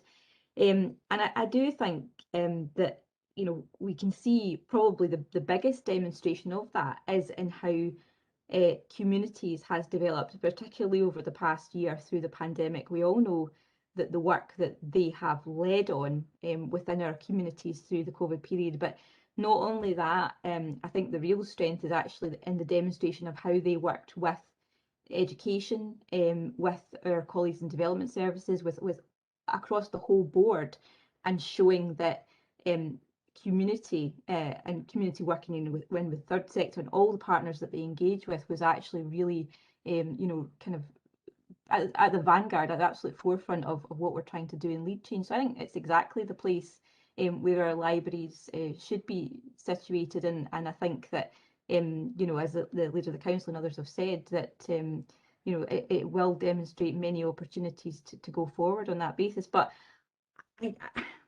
I'm pretty astonished, and I know I've said this before, but this proposal that has come forward, this amendment came forward following a recess. It wasn't prepared in advance and given to us. It's a fairly major change from what's been put in the papers, and the language from other elected members to call a proposal that's been thought out and detailed in a report as ludicrous and ridiculous. I don't know how that sits in the way that we are expected to behave as elected members, to be perfectly honest. And I just find it incredible that we are yet again characterising something like that. And I think I was disappointed in the way that proposals came forward yesterday in a similar manner, where we know the detail that's put into reports, and yet something which has come forward at the last minute on such a major issue, it can be basically, our officers and the work that they're being put in is being disrespected and belittled in this way. I would appeal to you, Provost, to actually give some advice to members on their language at times and the way that we're kind of going forward, because I don't find it comfortable at all. So I think it is important that this proposal is respected and the work behind it's respected, and as others have said, it is the way to go forward, and it shouldn't be belittled in the way that other elected members have, as their opinion is perfectly valid, and as you say, they're always entitled to their opinion, but that's mine in terms of the way that some of the discourse has been going today and over the recent period. Okay, thank you. As we've said previously, we're all entitled to their opinion. I don't think anybody's been disrespectful, and terminology that's been used, I don't think it's been disrespectful. Everybody has entitled to their opinion. Some people get more emotional than others. But what we'll do now is we'll go straight now to Councillor Colley, followed by Councillor Spears, followed by Councillor Balfour, followed by Councillor Reid, followed by Councillor Goldie. So Councillor Colley, thank you. At risk of beating this argument to death, I think it's really important that libraries are within communities and within the department, the communities department. I think when we look at libraries now and libraries in other areas and how they developed, and indeed how they developed in our own area, they are something that can be at the heart of the community. They can be a real support to reduce social isolation and to provide co-located services and advice and information to individuals. Just to give you some examples, in Perth, Citizens Advice uses the libraries. In Glasgow, in the Glasgow Life, they have Macmillan Advice to people who are experiencing cancer and their families. In some areas, there's pregnancy and new parent advice sessions using the internet for online practical driving theory and online citizen tests, support groups, employment advice, job clubs. A good example in Ashburton Library, co-location of a post office. So there's some really, really good examples of how these can be right at the heart of our communities. And I think the proposal places them exactly in the right place. And I'd make a point about a Denny Library, for example, has a great community room, and we perhaps haven't used it to its full potential for offering opportunities to the community. And I think that this is an opportunity to make our libraries not just the best for reading and involving children in reading and ensuring that people can enjoy books as much as possible. I'm a great reader and I visit the library very regularly. Well, obviously did do it before, but they can be centres for health and well-being and centres for reducing the isolation that so many people feel. So I think the amendment really isn't helpful. Okay, thank you very much for your input, Councillor Colley. We'll now go to Councillor Spears, followed by Councillor Balfour, followed by Councillor Reid and Councillor Goldie. Councillor Spears, sir. Okay, thank you.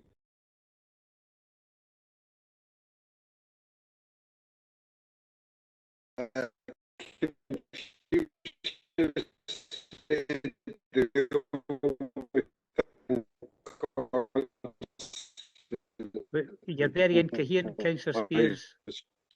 I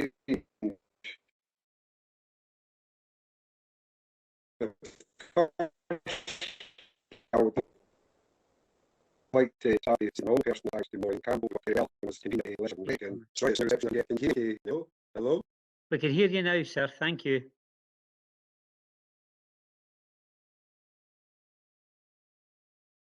Yes, we can hear you.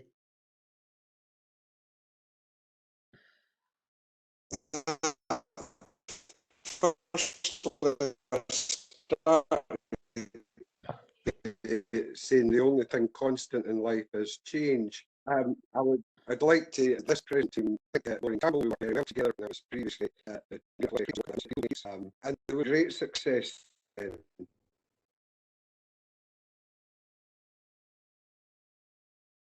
But I'm sorry, I can't hear what you said.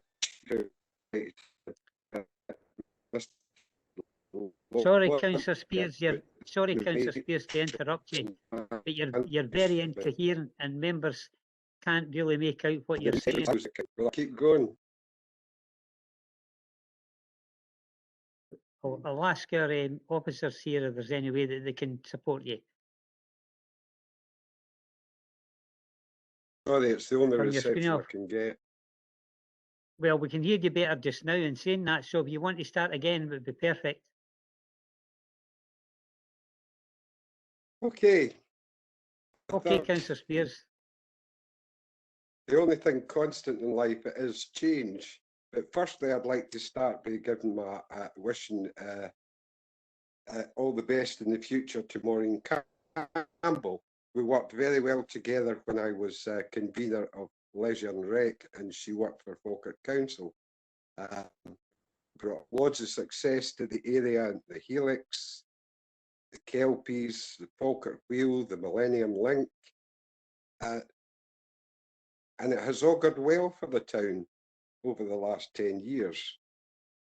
But as our Chief Executive, Mr. Laurie, stated regarding matrix management and the desperate need to break down silos within the council to try and bring about greater integration in our communities. Now, personally, I've always thought housing and corporate services was a very cultured service, and I'm sure most of you will agree. This is about integration. So taking libraries to the and housing together may seem like a strange matrix, but under our council of the future and moving things into hubs, then this will be a great asset, not just to housing, but also to the library service. And you'll get a great crossover of people, and maybe a lot of people who didn't previously use the libraries, and help with it, and people using that service. So I would say that this integration fits the bill for the council of the future. We want to evolve our communities. We want to move on, and we need to get things differently. To be honest, I'm a futurist, and things that worked in the 50s, 60s, 70s and 80s don't necessarily work now. So we need to look at this and give it our full backing and try and bring our communities together in every way possible, using our services that we have to do that. Thank you. Thank you, Councillor Spears, for your input. We got you at last. Thank you very much. Councillor Balfour, followed by Councillor Reid and then Councillor Goldie. Councillor Balfour. Thanks, Provost. As you may know, I do a bit of work for Eastern Barnshire Council as well. I do quite a bit of work for the libraries there. The libraries there have been enhanced in recent years with a hub. There's even one of the libraries that's got a full doctor suite in there as well. And the libraries are all busy. The public absolutely love them, the new libraries. They were a bit apprehensive to begin with, but once they got their new libraries, they absolutely love them. They're very busy all the time, and they're real heart of the community. So putting them in communities is the way to go forward. We need to move them forward. Either that, or as has been happening for several years, libraries have been in decline. So we can't stay in the past. We need to move forward, as Councillor Spears said there. So let's go for it and let's enhance them and make them better. Okay, thank you for your input, Councillor. That takes us on to Councillor Reid, followed by Councillor Goldie. Fine. Thank you, Provost. It's been a fairly balanced debate. However, the point is constantly being made that we need libraries to come into the future, and I totally agree with that. The argument is where that the libraries should be placed. I still think they can burgeon, become better when they're alongside culture.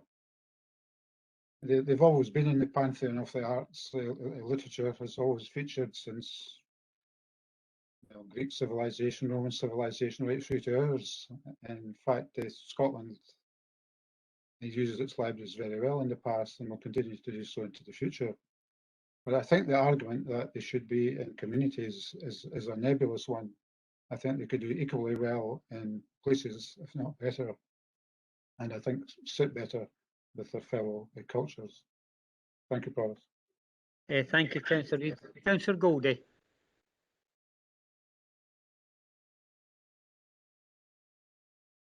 Yep, thanks for that, Provost. It has been a balanced debate, as Councillor Reid just said, and I think, as for my concern, he just about sums it all up. We talk about matrix management, we talk about improving society. It's got nothing to do with society, it's got nothing to do with the service, although hopefully the damage won't be too bad. It's all about saving money.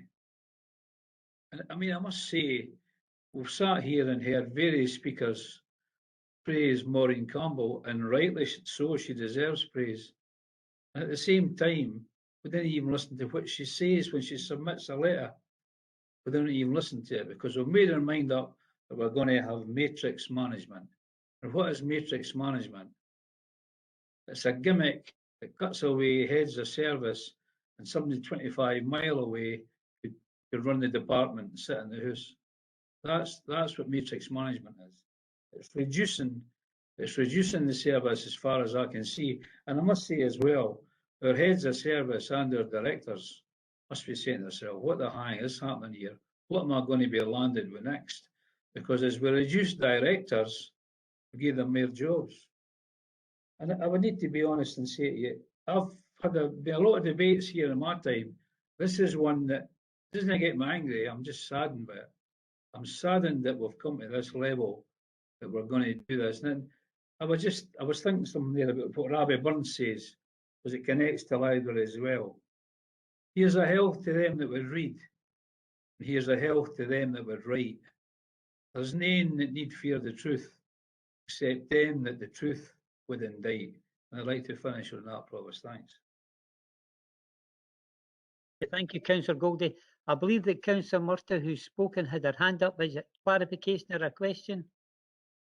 Councillor Murtagh? In the interest of brevity, I'll leave my question. Okay, thank you very much. Okay, then that will take us back to the Leader of the Council, just to sum up before we go to the vote. Thank you very much.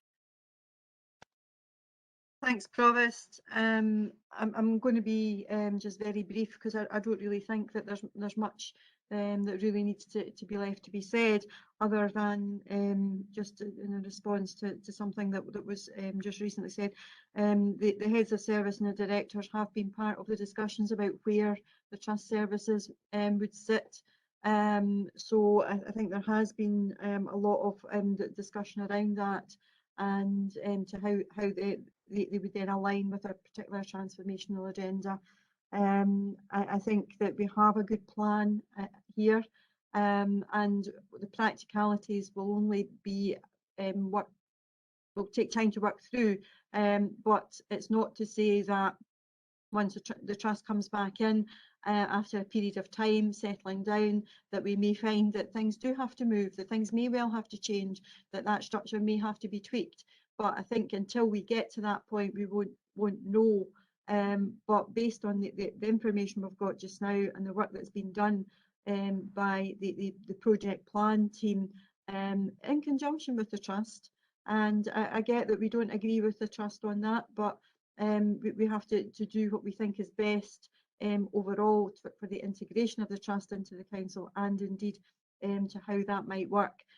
People have talked, I think it was Councillor Murtagh that talked quite appropriately about how we need to break down silos.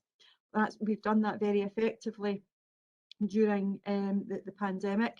We need to build on that, and that this is that next iteration of building on that, having taken the decision to bring the trust back in. And it is not about a diminution or dilution of the trust services. It's about being able to enhance the offering that we can make and give the best possible services to our people of Falkirk right across our districts, and as close to them as we can possibly get them. So I'm happy that we continue to support the motion in the report. Thank you, Provost. Thank you very much. Go to Mr Moody for the vote. Yes, thank you, Provost. The motion is moved by Councillor Meiklejohn and seconded by Councillor Harris, and it consists of the recommendations at paragraph 2 of the report, against which there is an amendment moved by Councillor Bissett and seconded by Councillor Blackwood, which has been read over to council members at the beginning of the debate. Provost Buchanan. Amendment. Deputy Provost Ritchie. Motion. Councillor Alexander. That is motion. Councillor Balfour. The motion. Councillor Binney. Motion. Councillor Bissett. Amendment. Councillor Black. Amendment. Councillor Blackwood. Amendment. Councillor Bowes. Motion. Councillor Coleman. Motion. Councillor Colley. Motion. Councillor Flynn. Motion. I believe Councillor Garner has had to leave the call for another urgent matter. So Councillor Goldie. Right, amendment. My apologies, amendment. Councillor Grant. The motion. Councillor Harris. For the motion. Councillor Hughes. The motion. Councillor McHugh. The motion. Councillor McCluckie. Amendment. Councillor Meiklejohn. Motion. Councillor Monroe. Motion. Councillor Murtagh. Motion. Councillor Nicholl. Motion. Councillor Nimmo. Amendment. Councillor Patrick, Motion. Councillor Reid, The amendment. and Councillor Spears. Motion.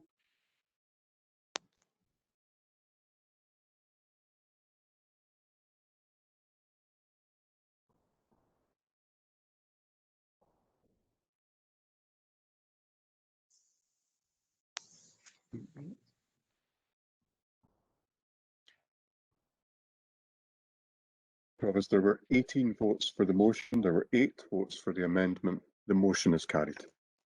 Okay, thank you very much. Now we're going into item 10, but before we do that, it's an opportunity for a comfort break for 5 or 6 minutes. Thank you very much, everybody.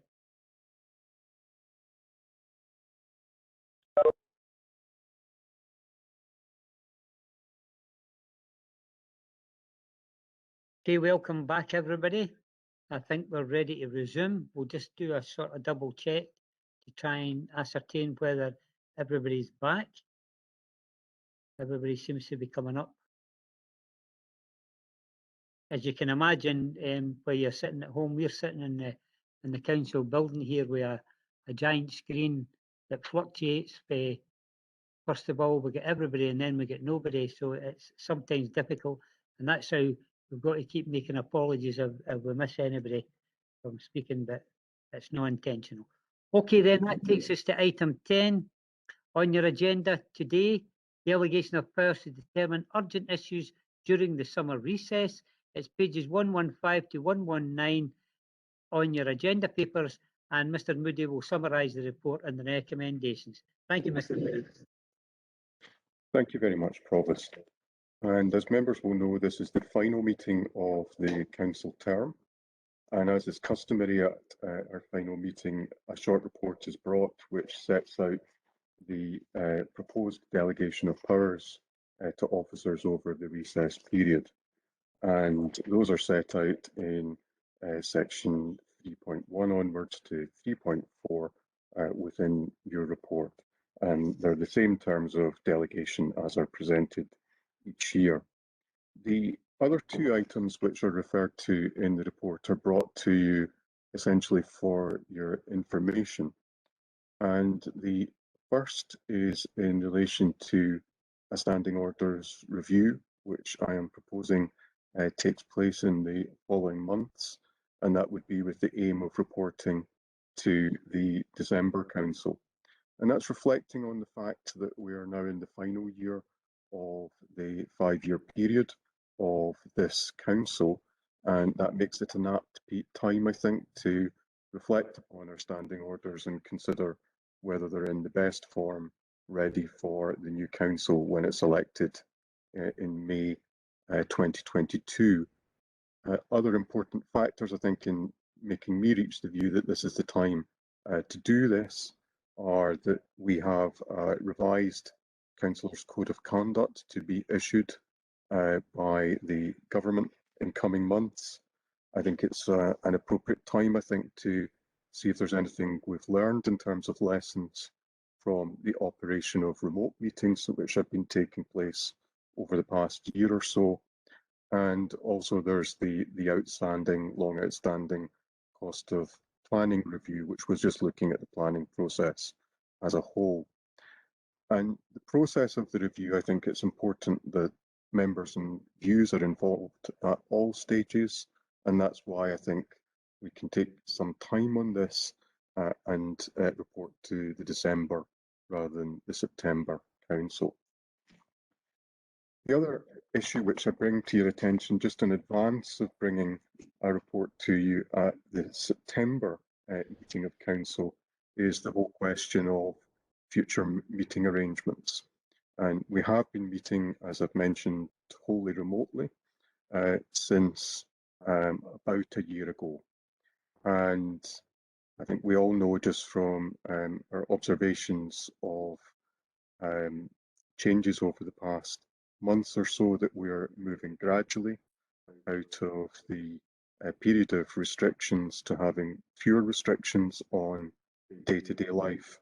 But there are some key developments still to come, moving to level 0 and thereafter the consideration of the removal of most legal restrictions in August.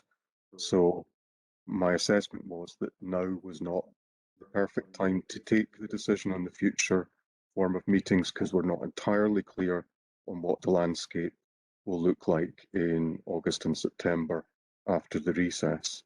But after that point, I think we'll have a clearer sense of what the new normal will be like, and we'll have an opportunity, I think, in September to take a decision, or you to take a decision as a council, as to the future form of meetings and the extent to which there will be a return to physical meetings of the council and its committees, or some of them. So, Provost, that's the information aspects of the report which I wanted to offer to members. But the formal recommendations are, as usual, at paragraph 2 of the report, and those are set out there. Thank you. Thank you very much, Mr. Moody, for that summary. I'll go straight to Councillor Meikle-John. Thank you, Councillor. Thank you, Provost. And as Mr. Moody said, much of the delegated powers are the same as what we've had on a regular basis, and allows for consultation to be carried out with the 3 group leaders and portfolio holders as appropriate. So I'm happy to put that to council for agreement. In relation to the review of standing orders, I think it is a good opportunity to do that between now and the end of the year and the new council coming in, and that will dovetail, I think, potentially with what we may look to do around meetings for the future, and take into account any changes that may come from that, and indeed lessons learned in relation to using virtual meetings more. But as has been said, that now's maybe not the right time, because we've got 2 milestones of the 19th of July and the 9th of August, and it would be better to have an understanding of the clarity on that. However, in relation to the review of standing orders, I think it's important that each of the groups get an opportunity to think about what they might want to see, put that together and bring that forward. So I'm going to suggest an addendum that a short-term working group of officers and group leaders or their nominees be set up to take forward the review of the standing orders by way of managing that process between now and the end of the year. I did want to also ask a question of Mr. Moody, recognising we've got an appointments process in progress for the Director of Place, and while we are putting on hold until September to have the guidance and a bit of clarity, I just wondered if there was an opportunity to leave open how we might take forward the appointments committee, and recognising that there's a couple of milestones, so that we may have options perhaps if we chose to meet physically as opposed to virtually going forward. So I don't know whether Mr. Moody could maybe give a comment on that. Thank you, Provost. I'm happy to do that. And perhaps the starting point would be to confirm that the effect of the current decisions of the Council would mean that the Appointments Committee would have to meet remotely as matters currently stand. So if there was a desire that there is more flexibility available to the Appointments Committee, that would require the agreement of the Council today to that happening. And that potentially could be, for instance, by agreeing that it would be open to the Appointments Committee to agree that a part of the process took place other than by a remote meeting, taking account of whatever the guidelines were in place at the time. Thank you, Mr. Moody, and I would urge Council to perhaps consider that, giving that option, and it is quite a key position, and the size of the Appointments Committee is not beyond the numbers that we could meet socially distanced But I think that it would be an opportunity for the appointments committee to perhaps discuss that if they had that option to do that. So I would move that we give that flexibility to the appointments committee to consider when they meet as part of that appointment as a formal process and today. And other than that, Provost, I move the recommendations with those two addendum.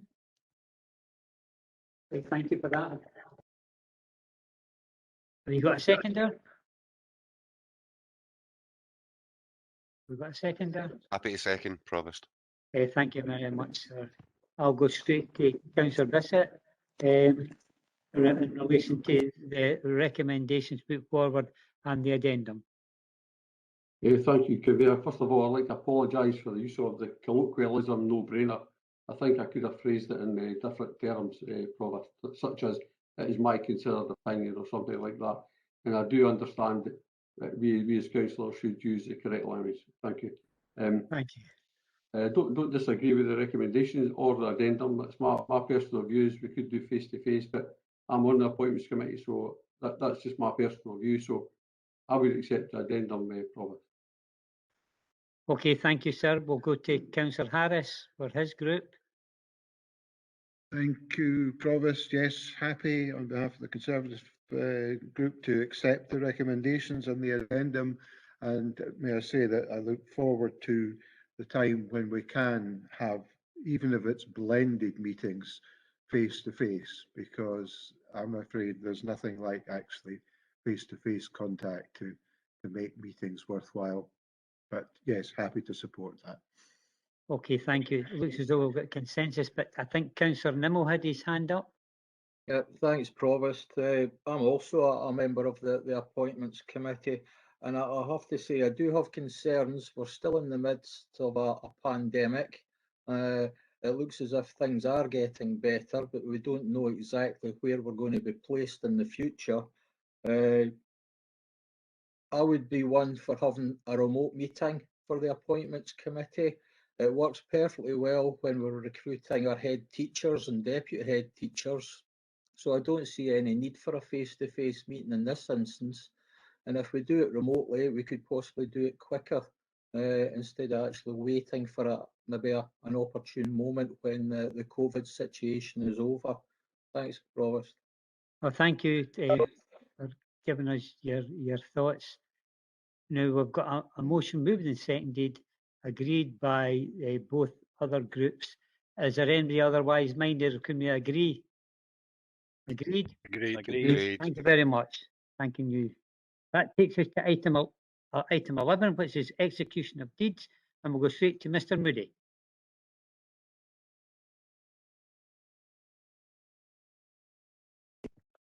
Yes, thank you, Provost. I don't propose to say anything in relation to this report other than it's there to note, and I'm happy to answer any questions which members may have.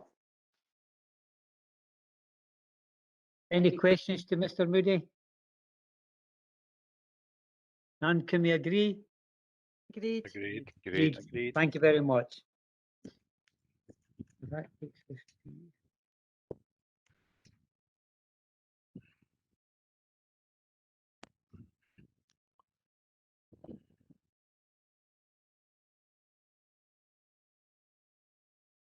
Thank you for that. That takes us to item 12, which is the notice of motion. As you remember, we put this back to this meeting from the last meeting, and it's a community wealth building, and Councillor Bissett had put it forward. Thank you. Thank you, Provost. Thank you, Provost. Community wealth building is a new approach to local economic development. It's intended as a strong influencer of the development of any future local regional economic strategy for Falkirk. It's part of what is often referred to as the well-being economy. It responds to concerns that traditional economic development and developer-led regeneration is failing to address the economic challenges that we face. It's particularly concerned with the widening gap between the richest and the poorest in our societies and growing inequalities in our societies. The full community wealth building approach is rooted in the European social democratic tradition, which some may think is left-wing, but it isn't really left-wing. It's a kind of modern development. It used to be called municipal socialism, in which the state works to protect public values and achieve good outcomes for citizens. Community wealth building in the UK is being pioneered by CLS, a think tank who state that their mission is to achieve social justice and effective public services by developing progressive economics for people, planet and place. Community wealth building is underpinned by 5 core principles: plural ownership of the economy, making financial power work for local places, fair employment and just labour markets, progressive procurement of goods and services, socially productive use of land and property. A central element to community wealth building is harnessing the power of anchor institutions in the local economy. Anchor institutions are organisations that have an important presence in a place. They are typically large-scale employers, purchasers of goods and services in the locality, overseeing large areas of land and having relatively fixed assets tied to a place by their mission, histories, physical assets and relationships. Anchor institutions are businesses that are not really going to leave the area. Examples would be Falkirk Council, NHS, Forth Valley College, police, large local businesses, housing associations and the combined activities of the community and voluntary sector. Falkirk Council is actively using its status as an anchor organisation to do more in the following areas: purchasing locally for social impact, using buildings and spaces to support communities, widening access to quality work and fair pay, and reducing environmental impact. However, Falkirk Council does not currently have an explicit community wealth building strategy, and this motion aims to address that. Labour have been a strong advocate of community wealth building for many years, and I was delighted to see the SNP have now adopted it into their manifesto. Community wealth building is, as stated, not implicit in the Council policy, so we're asking that community wealth building be built into policy and that a Community Wealth Building Commission is set up. I did notice a paragraph in the Falkirk Plan that acknowledges community wealth building. Community Planning Partnership is not the correct forum, as the partnership already has a tough, busy remit. Community Wealth Building Commission will incorporate these partners, but it needs a wider base. We need cross-party representation, local businesses such as Asda, Morrison, Tesco, Ineos, and community representation, to name a few. Initially, we need a cross-party group and officers to lead the way, and I suggest we invite representatives from North Ayrshire and Arran Council to give us advice, as they are well ahead with community wealth building. North Ayrshire and Arran Council have used land for solar farms so they can generate electricity locally, and it's cheaper due to lower distribution costs, and it's clearly a key initiative to support climate change. They are also planning a wind farm for local electricity. Falkirk used to have its own local power station based just across from Cumley Park School, so let's again think locally. And as we hopefully emerge from the pandemic, we have the opportunity to be innovative and change our ways of working. What we are talking about is the total reorientation of the economy to redirect wealth and control of our economy away from extraction of wealth and our natural resources to local economies and communities. We will do that by using the untapped power of the local state to create a new, fairer, inclusive, sustainable and democratic economy. Our experience of the coronavirus response has shown how important that local and national government action can be to saving lives and protecting well-being. Community wealth building applies this experience to how we reshape our local economy. As we begin to look to the future, we should reflect on what kind of society and economy we want. Community wealth building provides us with an opportunity to genuinely build back better, to harness the power of a local economy, and to make one that creates decent jobs, reduces poverty, and provides genuine prosperity for all. The community wealth building strategy will utilise the untapped power, economic power of the local of businesses locally to shape a new collaborative, inclusive, sustainable, and democratic local economy. Community wealth building is more than just another concept or term. Rather, it is economic practice that has the potential to turn the dial on our current economic model and to create new local economies that tackle the big issues we face, such as poverty and deprivation.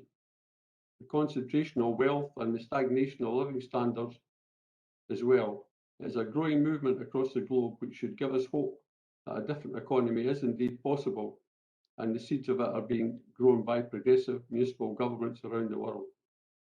I would ask that we as a council at least give the opportunity to explore this and bring back a report in the future. So this is an opportunity to be ambitious for our citizens, to open up doors to a better future for our children, and I hope that you can support the motion. I won't read the preamble to the motion, as that was just to give members a flavour of community wealth building. So the motion is, Council therefore requests that a report is presented to a future meeting detailing the potential benefits of community wealth building, setting out how this approach can be embedded within the Council's key economic development initiatives, and the scope for establishing a community wealth building commission for Falkirk. Thank you, Provost. Thank you very much for that summary of the motion. Have you got a seconder?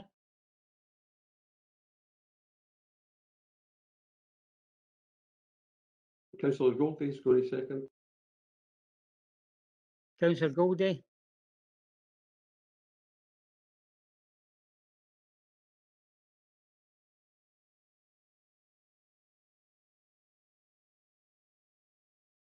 I'm happy to second, Provost, if Councillor Goldie isn't there. Is that Councillor Black? Yes. Okay, thank you very much for that. Okay, then we'll go straight then to Councillor Meiklejohn to respond. Thank you, Councillor Meiklejohn. Thank you, Provost. Now, I do have an amendment.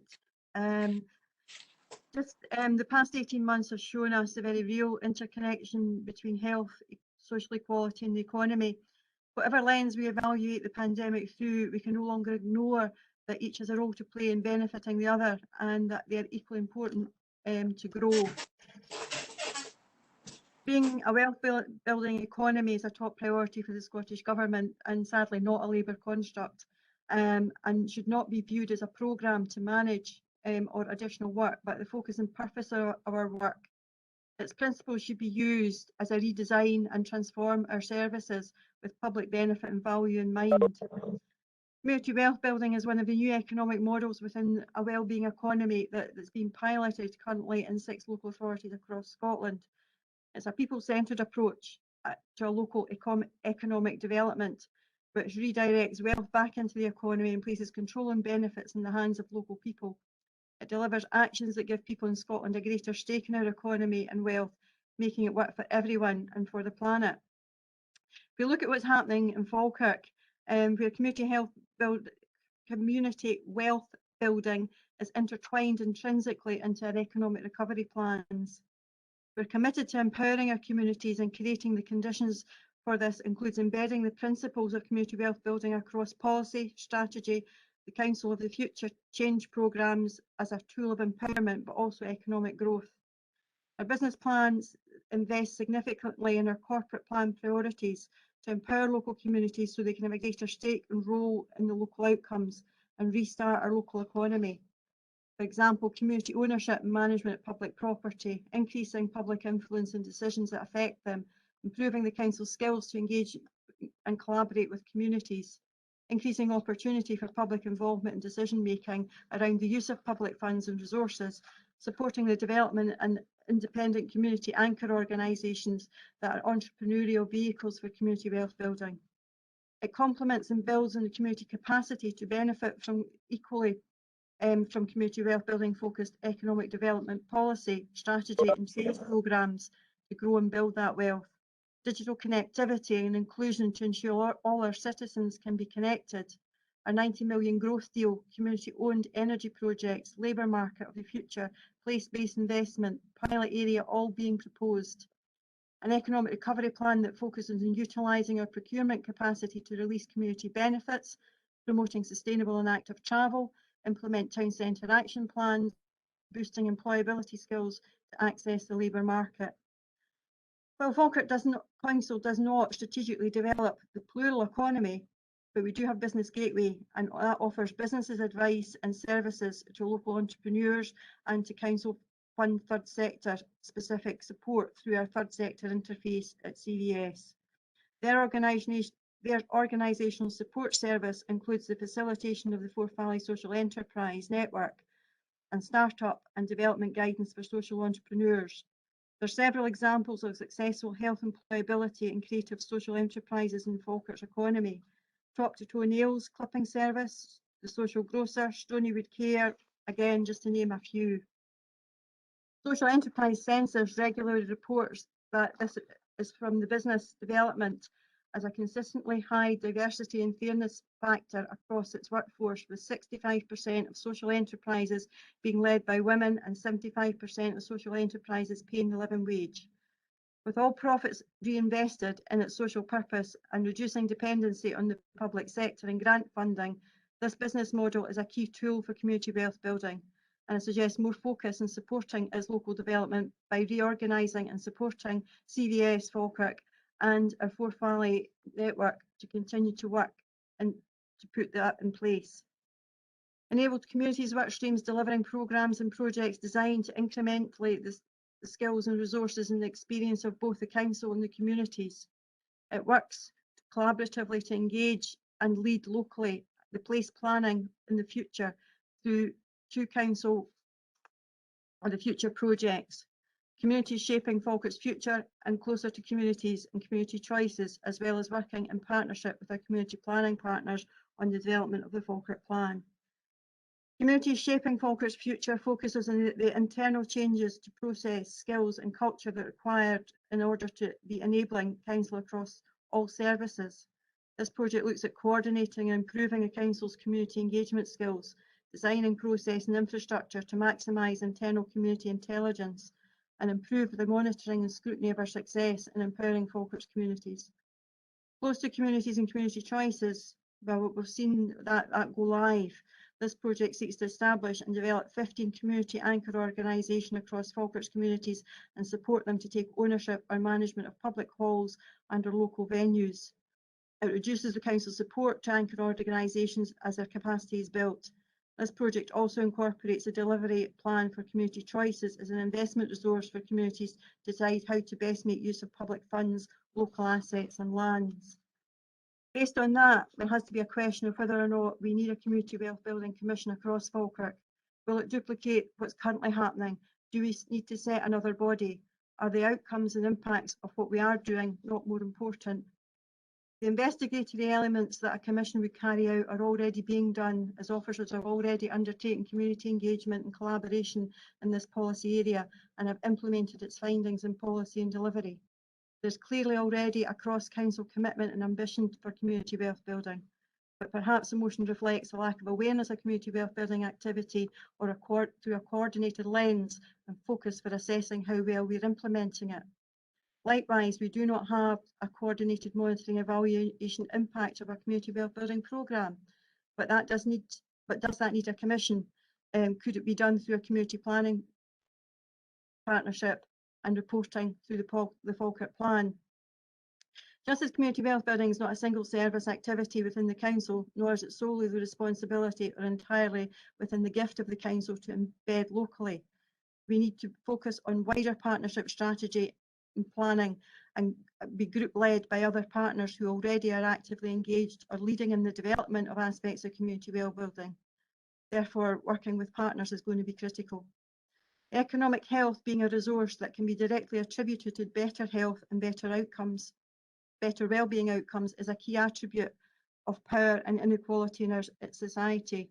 The impact of unequal distribution of wealth and resources it provides became more evident than ever during the pandemic. A wellbeing economy seeks to balance this power and its resources through redirecting and redistributing wealth and power equally that goes with it into our communities. Attempting to influence wealth redirection with a free and open economy is not often within the gift of any one organisation, sector or body. It will require a conscious, concerted effort of many to reset a system that benefits the holders of wealth and resource with power. This is why it recognises the values of the contribution of all within it. Feedback from the third sector partners and community engagement suggests that we could do better as a whole system. It's not consistently sharing resources and decision making with all the system treating parts as stakeholders in a public sector system rather than collaborators in the whole system. This is stated about all partners. Learning from community choices tell us that we are quite comfortable with sharing financial decision making with communities, but our planning and work processes are not. Public services are not designed to share decision making, so it creates a capacity burden in the current process. All public services will need to substantially alter the way they plan and manage work if we wish to work more collaboratively and share resources. Falkirk Council would be undertaking a very useful contribution by planning and adapting to new ways of working as its own focus. We may, for example, wish to pool discretionary funds as partners, create community budgets for communities to negotiate health, safety and social services for their area and support local community action plans, which are developed through the Community Planning Partnership, and that would provide the basis for co-designed local economic policy. We are working with our partners through the Community Planning Partnership to develop the Falkirk Plan. Developing the wellbeing economy and community wealth building principles will frame and guide the Falkirk Plan actions for all partners across the themes and priorities. I therefore believe it does sit more appropriately in the wider context and would ask that this be referred to the Community Planning Partnership for consideration. The motion, the amendment proposed is Council recognises the principles of community wealth building are embedded in the core of the Council's policies and are actively demonstrated, particularly in the work of our Health and Social Care Partnership, Communities team and our economic development plans, including our recovery plans. Council also recognise the work of our partners, such as the NHS and the third sector, who are also developing the principles of community wealth building and will continue to work collaboratively with them to develop it further. Furthermore, it's acknowledged that much of the work and the functions of the Community Wealth Building Commission are currently being carried out through Communities team and in collaboration with our third sector and community planning partners. As community wealth building is much broader than just council services, and to establish whether or not there is a requirement to set up a formal governance structure in the form of a Community Wealth Building Commission for Falkirk, Council is asked to refer this to the Community Planning Partnership to consider and provide their recommendations. I move the amendment, Provost. Thank you. Thank you very much for that. Have you got a seconder? Councillor Colley, I think. Councillor Colley. Thank you. I'll be quite brief. I want to support the council leader's proposed amendment. I'd also put on record my welcome of the motion proposed on community wealth building. I think, as the council leader has said, there's a lot going on, and I think it's good to build that awareness and look at how we develop it further. Community wealth building, as noted, is fully supported and led in Scotland by the Scottish Government, building on its commitment in the programme for government and supportive investments. The Government intends to further shift the balance of power to communities by bringing forward the Community Wealth Building Act to redirect wealth control and benefit to local economies. This will require local authorities like ourselves and public bodies to spend in their local communities through increased local procurement, greater use of small business, and ensuring taxpayers' money is reinvested as far as possible in their local communities. This also includes reviewing the Community Empowerment Act and consulting on ways in which it could be expanded to put more power in the hands of people and communities and increase the amount of local funding allocated by communities themselves through participatory budgeting, community choices, as we call it here. I mentioned both our communities and other public bodies. It is vital that we use all of our tools, strategies and opportunities to utilise investments coming forward from government on, for example, transformation, training, education skills and public sector commissioning and procurement to develop local supply chains of businesses that support good employment and retain work locally and develop the best places to live and work in Scotland, and to use our combined opportunities to push this forward. The Community Planning Partnership is where many of the relevant anchor institutions work together, and our third sector partners, who should mention are also significant employers and contributors to our local economy, where we work together to help plan how best to build the best opportunities and places for the citizens of Falkirk. We've got a strong communities team and a strong community planning partnership, and I think they're best placed to start the activity and provide the relevant recommendations to Council to make the decision of whether or not a formal Community Wealth Building Commission is required, or whether there are other better and more cohesive ways to progress. So I'm supporting the proposed amendment. Okay, thank you. Now I'm going to go back to Councillor Bissett to find out whether he wants a recess to discuss the amendment, because I see at this point that I thought that the presentation and the content from both Councillor Meikle-John and Councillor Bissett in relation to this item was absolutely superb. Anyway, Councillor Bissett, I'm coming to you. Would you like a recess to discuss with your group the amendment put forward? Provost, would like a recess, but I'd like to hear what others have got to say first before we go to recess, if that's helpful. I'm sure others have got things they'd like to contribute before we head for a recess. I'm just mulling this over. See, Councillor Black wants to come in, Provost. Just give us a minute, just a minute, thank you.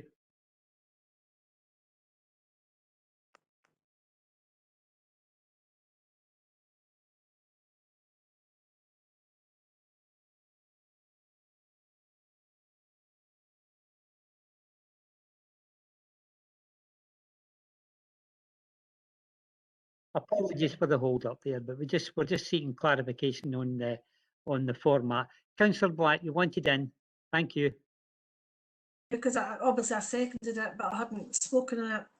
I'd just like to say that the policies and the processes that Councillor Meikle-John has outlined are all well and good, but they don't put community wealth building at the heart of things.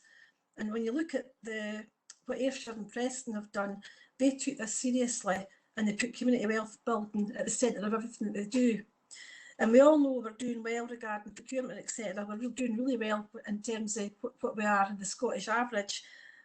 But we start at a low level nationally. You know, the procurement rates are pretty poor. And we need to make sure that every penny we make is kept in our community, and that all the major players are up for this. And forming a commission will definitely concentrate minds. And I think that the list, which was long and full, that Councillor Meikle-John told us about, has shown how diluted and convoluted that this can be. And I don't think that the Community Planning Partnership on occasion have done a brilliant job. I think they've got so many things to think about. I'm thinking about drug-related deaths, for example. I think that we need to create the best possible environment for our area to thrive economically. And the Community Wealth Building Commission will do this. I mean, again, we look at Preston. I mean, Preston's done amazing. It's a great example of what you can do when minds are concentrated on that particular thing. And Ayrshire, I mean, Ayrshire's been used as a great success, and the Scottish Government have talked about Ayrshire on several occasions. They're doing really well, and we should really follow their example. And I have the greatest respect for my NHS and my IJB colleagues who do a great job, but I have never once, and I was the health board rep for 4 years, and I've been on the IJB for I don't know how long, a long time, but I've never ever seen community wealth building referred in any paper. And I think it's good that we have got good work going on, but it's not under that umbrella. And I think it's really important that we use the term community wealth building, because that's what we're trying to do. So I'm not saying that the work that we're doing isn't good, but it's not obvious, and it needs to be at the heart of everything. And having this commission will make sure that happens, because we're all living locally. We're all shopping locally. We're all doing as much as we can to actually help the local economy. But we need to do more, and we need to keep the money that we need to create local jobs, and we need to keep money in the local economy. And this is the way to do it. And we're not doing well enough just now. As things stand, we need to do better. Thank you, Provost. Okay, thank you very much for your input. I'll go take Councillor Harris. Councillor Harris, we've had a motion moved and seconded by the Labour group. we've had an amendment coming forward from the administration. Do you want to make any inroads for your own group in relation to this, or you just want to enter into a general debate? We would not propose to bring forward an amendment, Provost, at this time. Clearly, we'll listen to the debate and go accordingly. Okay, thank you for that, sir. We'll open it up then. Who wants to come in at this stage? Councillor Bissett's still holding back to whether he wants a recess or not until he maybe hears some more members speaking. Is there anybody else want to come in at this stage? No hands going up. Councillor Bissett, we're back to you. Do you want a recess? Yes, like a short recess, about 10 minutes, Provost. 10 minutes. Thank you very much, sir. Thank you. Thank you. 10-minute recess, everybody. Thank you. Okay, I think that's us all back. I'd like to thank you for your indulgence there. I'm going to go back to Councillor Bissett in relation to the recess. Okay, thank you, Provost. We'll consider the amendment, but we'll just stick to the original amendment. Thank you. Original motion. Thank you. Okay, thank you very much. Well, we know where we are. We've got a motion moved and seconded. We've got an amendment moved and seconded. Is there anybody who would like to come in at this stage before we go to the vote? Everybody be happy? Go to the vote. Go to the vote. Okay, fine. Thank you, Provost. And we have a motion which appears on the agenda, moved by Councillor Bissett and seconded by Councillor Black, against which there is an amendment which has been circulated, which is moved by Councillor Meikle-John and seconded by Councillor Colley. Provost Buchanan. Motion. Deputy Provost Ritchie.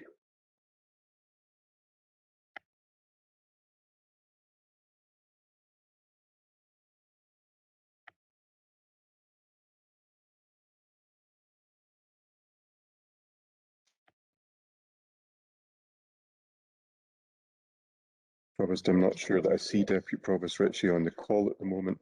We will come back to her if she is back on the call during the course of the vote being taken. Councillor Alexander. I think Councillor Alexander saying amendment. Councillor Balfour. The amendment. Councillor Binney. Amendment. Councillor Bissett. Motion. Councillor Black. Motion. Councillor Blackwood. Motion. Councillor Bowes. Amendment. Councillor Coleman. Amendment, please.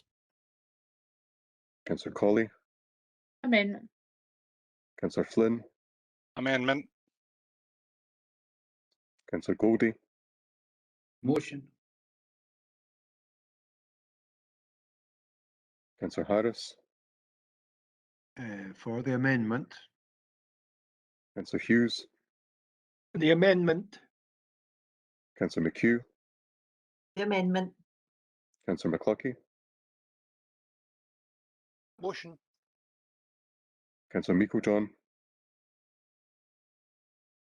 The amendment. Councillor Monroe. The amendment. Councillor Murtagh. The amendment. Councillor Nicholl. The amendment. Councillor Nimmo. Motion. Councillor Patrick. Amendment. Councillor Reid. Oh, definitely the motion. And Councillor Spears. I think you just said the amendment, Councillor Spears is correct. Thank you. And just check before we add the votes if Councillor Deputy Provost Ritchie has rejoined us. I don't believe that she has. She was trying to get back in, but she was having difficulties. The President said yesterday, missing member. Colin, her name's on the second page, but she's just obviously not able to speak at the moment.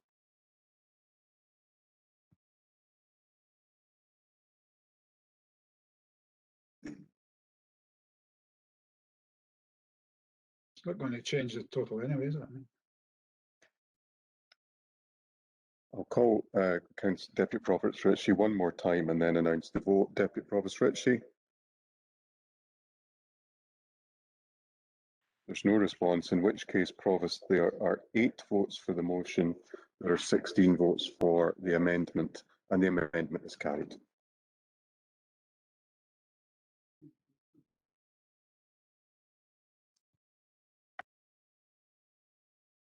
Okay, thank you very much for that. That takes us to item 14, which is exclusion of the public. Once council has agreed to go into private session, we'll need a couple of minutes to stop the recording, and then we'll go to a live stream. So we're agreeing to exclude the public. Agreed. Agreed.